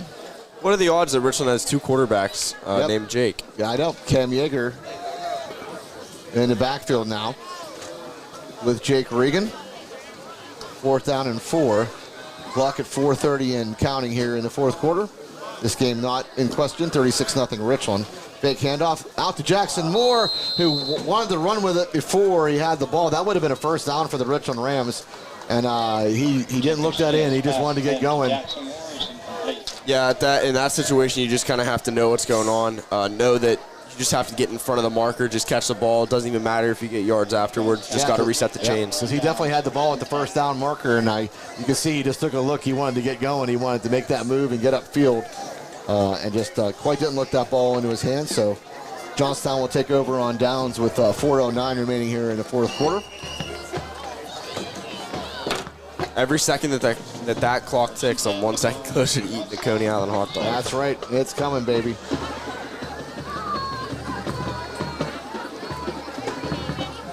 All right, Daniel Porter back into the shotgun here. 1st down and 10. Handoff to number 7, Rashid Abater. And Abater will take it over midfield about the, looks like the 47-yard line of Richland. Isaac Ankney gets credit for the tackle. Number 15, Jordan Hipp, subs in as number 80, Brady Mikulich subs out. I'm getting pretty good with numbers. I don't even have a roster out in front of me anymore. You're doing very, very well, yeah. 2nd down and 4 now for the Trojans. Now we got a lot of backup players in. Handoff again. Should be enough for a 1st down. As number 35, which I don't have on my sheet, so you can read that name. Yeah, number 35, Zayshawn Jacobs. Sorry that you guys took the provided roster, not the one that I provide for you guys. I thought the rosters the home team would provide would be. Thought they'd be updated. Yeah. So where are we going with the chain, boys? I could hand it out here. I think it's got to go Joey Ragnow. I'll go number 45, Joe Ragnow, yep. Then again, Arnold's never had to buy himself, and Arnold does have a couple of touchdown passes, or touchdown receptions in this game as well. That's true, but maybe not giving him it this week will drive him to have 8 touchdown catches next week. What about Brody Hollis? He has a 2-point conversion. Brody Hollis has had a nice game as He's had a well. pretty good He's a senior, too. I'm fine with any one of those 3 right there. Yeah, any of those 3. Sponge, it's your final decision. Don't say it on air. We'll just surprise us. Surprise us, Sponge. We back you with every decision you make, everybody. Sponge is putting it on himself. Well, he does deserve it. He's done a great job. This is supposed to be a team decision. We narrowed it to 3. You narrow it to 1. Yeah, Well, I don't want to be part of the decision tonight with Joey in the running. I still say Joe Ragnow. My thing was 45.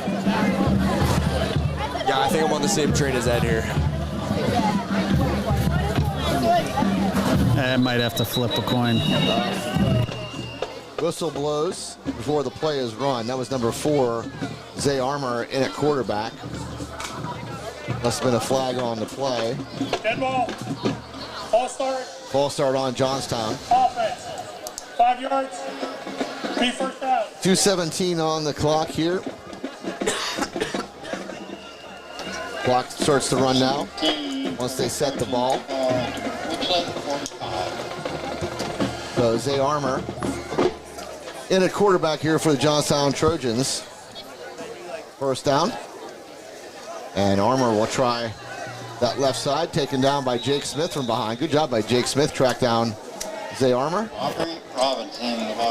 Pretty good play. He came in from the near side there, chased him the whole way to the opposite sideline, pushed him out of bounds there. Sorry, that's Aubrey Robinson on my sheet. Number 4 is Zay Armour. So Is that so? Yes. Is that so, Ed? I'm taking your sheet. That's fine. I got 3 more where that came from. Down to inside a minute 30 here in the ball game.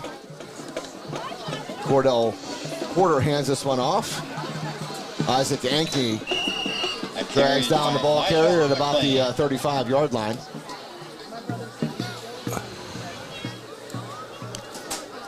It's a good play by Isaac Ankney.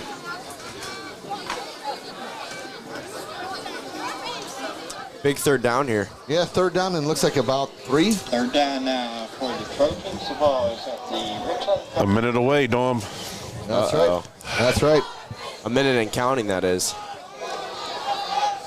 Sprinted out to the left side. Goes number 25, Ahmad Morrison, I believe. That's right, right? What number there? 25. 25. Ahmad Morrison, yeah. There it was. It is the same. Okay, so it's right on the sheet that provided for us by the Johnstown Trojans. It is a first down now for Johnstown, though. Yeah, knock on wood, Max Prep's rosters haven't failed me yet this year. Yeah. Pretty up to date. The only player I think we've missed this year is number 90 on Richland, Bentley Smith, as a new addition. Down to 18 seconds left in this ball game. Johnstown looking to avoid the shutout. Down 36-0. And again, just kept and run out to the left side by Ahmad Morrison. And that'll do it. And that will end the game. Richland's going to take this one 36-0 over the Johnstown Trojans. It took a while for Richland to get moving. They were only up 14-0 at halftime. Made some nice adjustments that came out and pretty much took over this game pretty easily. Able to cruise the victory here at Trojan Stadium. So, guys, I gave it to Brody Halls. All right. I'm actually fine with that. He had a good game. I think Brody Halls had a great game. You know, sometimes you're a little unsung in the trenches too. You know, on that nose and on the defensive and offensive line, Brody Halls does a fantastic job. Sponge, make sure you tell him that it was partially because he caught the snap this week.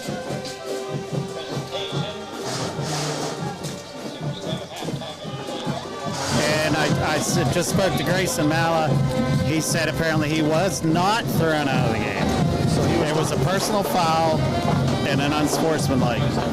So he will be available next week. So it must have been a Joe Mack sob story. Joe Mack to try and likes get to the make chain. things up.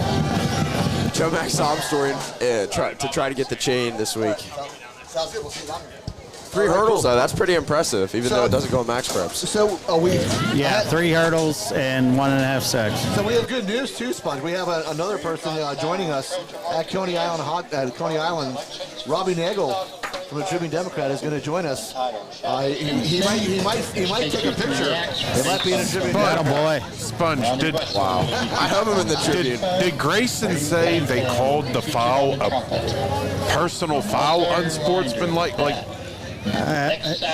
Brian, I'm as clueless as anyone. So I don't know. He said one was a personal, one was. Oh, okay. He had 2. One was okay. Yeah, he said both of them. He was just talking, I don't know. Yeah. He said he knows the kids, and they were like just talking. Yeah. Yeah. Well, So he's not thrown out. He's eligible for next week. That's the good news. Hopefully we get more clarity. Maybe you can. I don't know if you can ask Coach that or not. If you'll. I don't know if I want to ask. I was him. going to say maybe you'll kind of avoid that question. Yeah. But it'd be nice to get some clarity. Although Grayson said he wasn't thrown out. That's always good. So just waiting for Coach Bailey and the interview. We'll run down the recap of the scores. The first score from Richland was a 12-yard run from Joe McEnany. He put the Richland Rams up 7-0. And then it was a 33-yard pass to Jameer Christian by Jake Regan, put the Rams up 14-0. Then we came out at halftime. It was a Grayson Malla with a 3-yard touchdown run. On that play, there was a face mask by the Johnstown Trojans. They put the ball. Richland decided to go ahead and take the yards. They put it at the half-yard line. Grayson Malla able to run it in for a 2-point. Actually, Brody Hollis put it in for a 2-point conversion, setting the score at 22-0. And then Arnold McGarrah took a 4-yard pass from Jake Regan, put the Rams up 29-0. And then the end of scoring, it was Arnold McGarrah on a 43-yard pass from Jake Regan to end the score at 36-0. Yeah, another outstanding week from the Rams, especially in the second half there. They really pulled it together, played football like they knew how to and like they've been playing all year. I'm super impressed with how that they responded after not having the greatest first half. They went in there, made some adjustments, came out, played their game, and obviously we saw what they could do. Johnstown just couldn't hang with the Rams tonight. Yeah, and it's always good to have a little adversity. And Richland's had some adversity this season, already taken one loss, being in a game like Bishop Guilfoyle, which was a really tight game.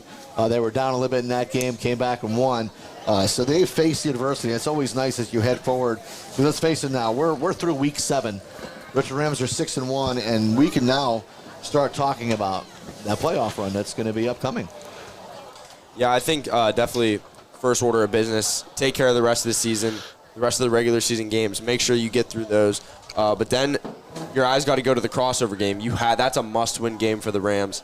It's looking like they're matching up against Huntingdon, although if Huntingdon loses tonight, that might mess up the rankings. But the crossover game is definitely a must-win for the Rams. Hopefully they shouldn't have too tough of an opponent at first round or second round. March right back to the District 6 championship, and this year they're looking to win it. All right, guys, I got Coach here. Much better second half. Put the pedal down and got some points, and got a little I don't know how you want to say it. But I probably won't say it. Okay. Let's just clarify. Everyone's going to be available next week? Everyone's available. Everyone's available next week, yes. Okay. And then were you happy with the performance in the second half? Yeah, you know what? I mean, I'm happy with a lot of our game tonight. I mean, we got put in some unique circumstances. We hurt ourselves a lot tonight, so I'm not happy with that. We got to but, you know, I told the kids, Coach Hannity told me it's hard, so you got to appreciate those wins. We won 36-0, but, you know, sometimes I think when you have a program of excellence, people expect that all the time. Johnstown kids played really hard. Coach Penn and Coach Verhosik and crew, they had their guys prepared. And, you know, we just, you know, I think some of our guys might overlook them a little bit, but a win's a win. We got through it. Proud of our kids and their effort, and we just got to clean things up and get ready for next week. Okay, we as a staff are going down to Coney Island because Dom Shanks never had a hot dog and never had a Coney Island. So, did you want to join us? I mean, Coney Island's it's a fixture in the Johnstown community. So I will not be joining you, but good for Dom Shank. All right, good luck next week. Yeah, Dom is starting. The mouth is starting to water. Dom is getting very, very excited here. The hot dog is coming. Our mouths are starting to water, and Dom's eyes are starting to water.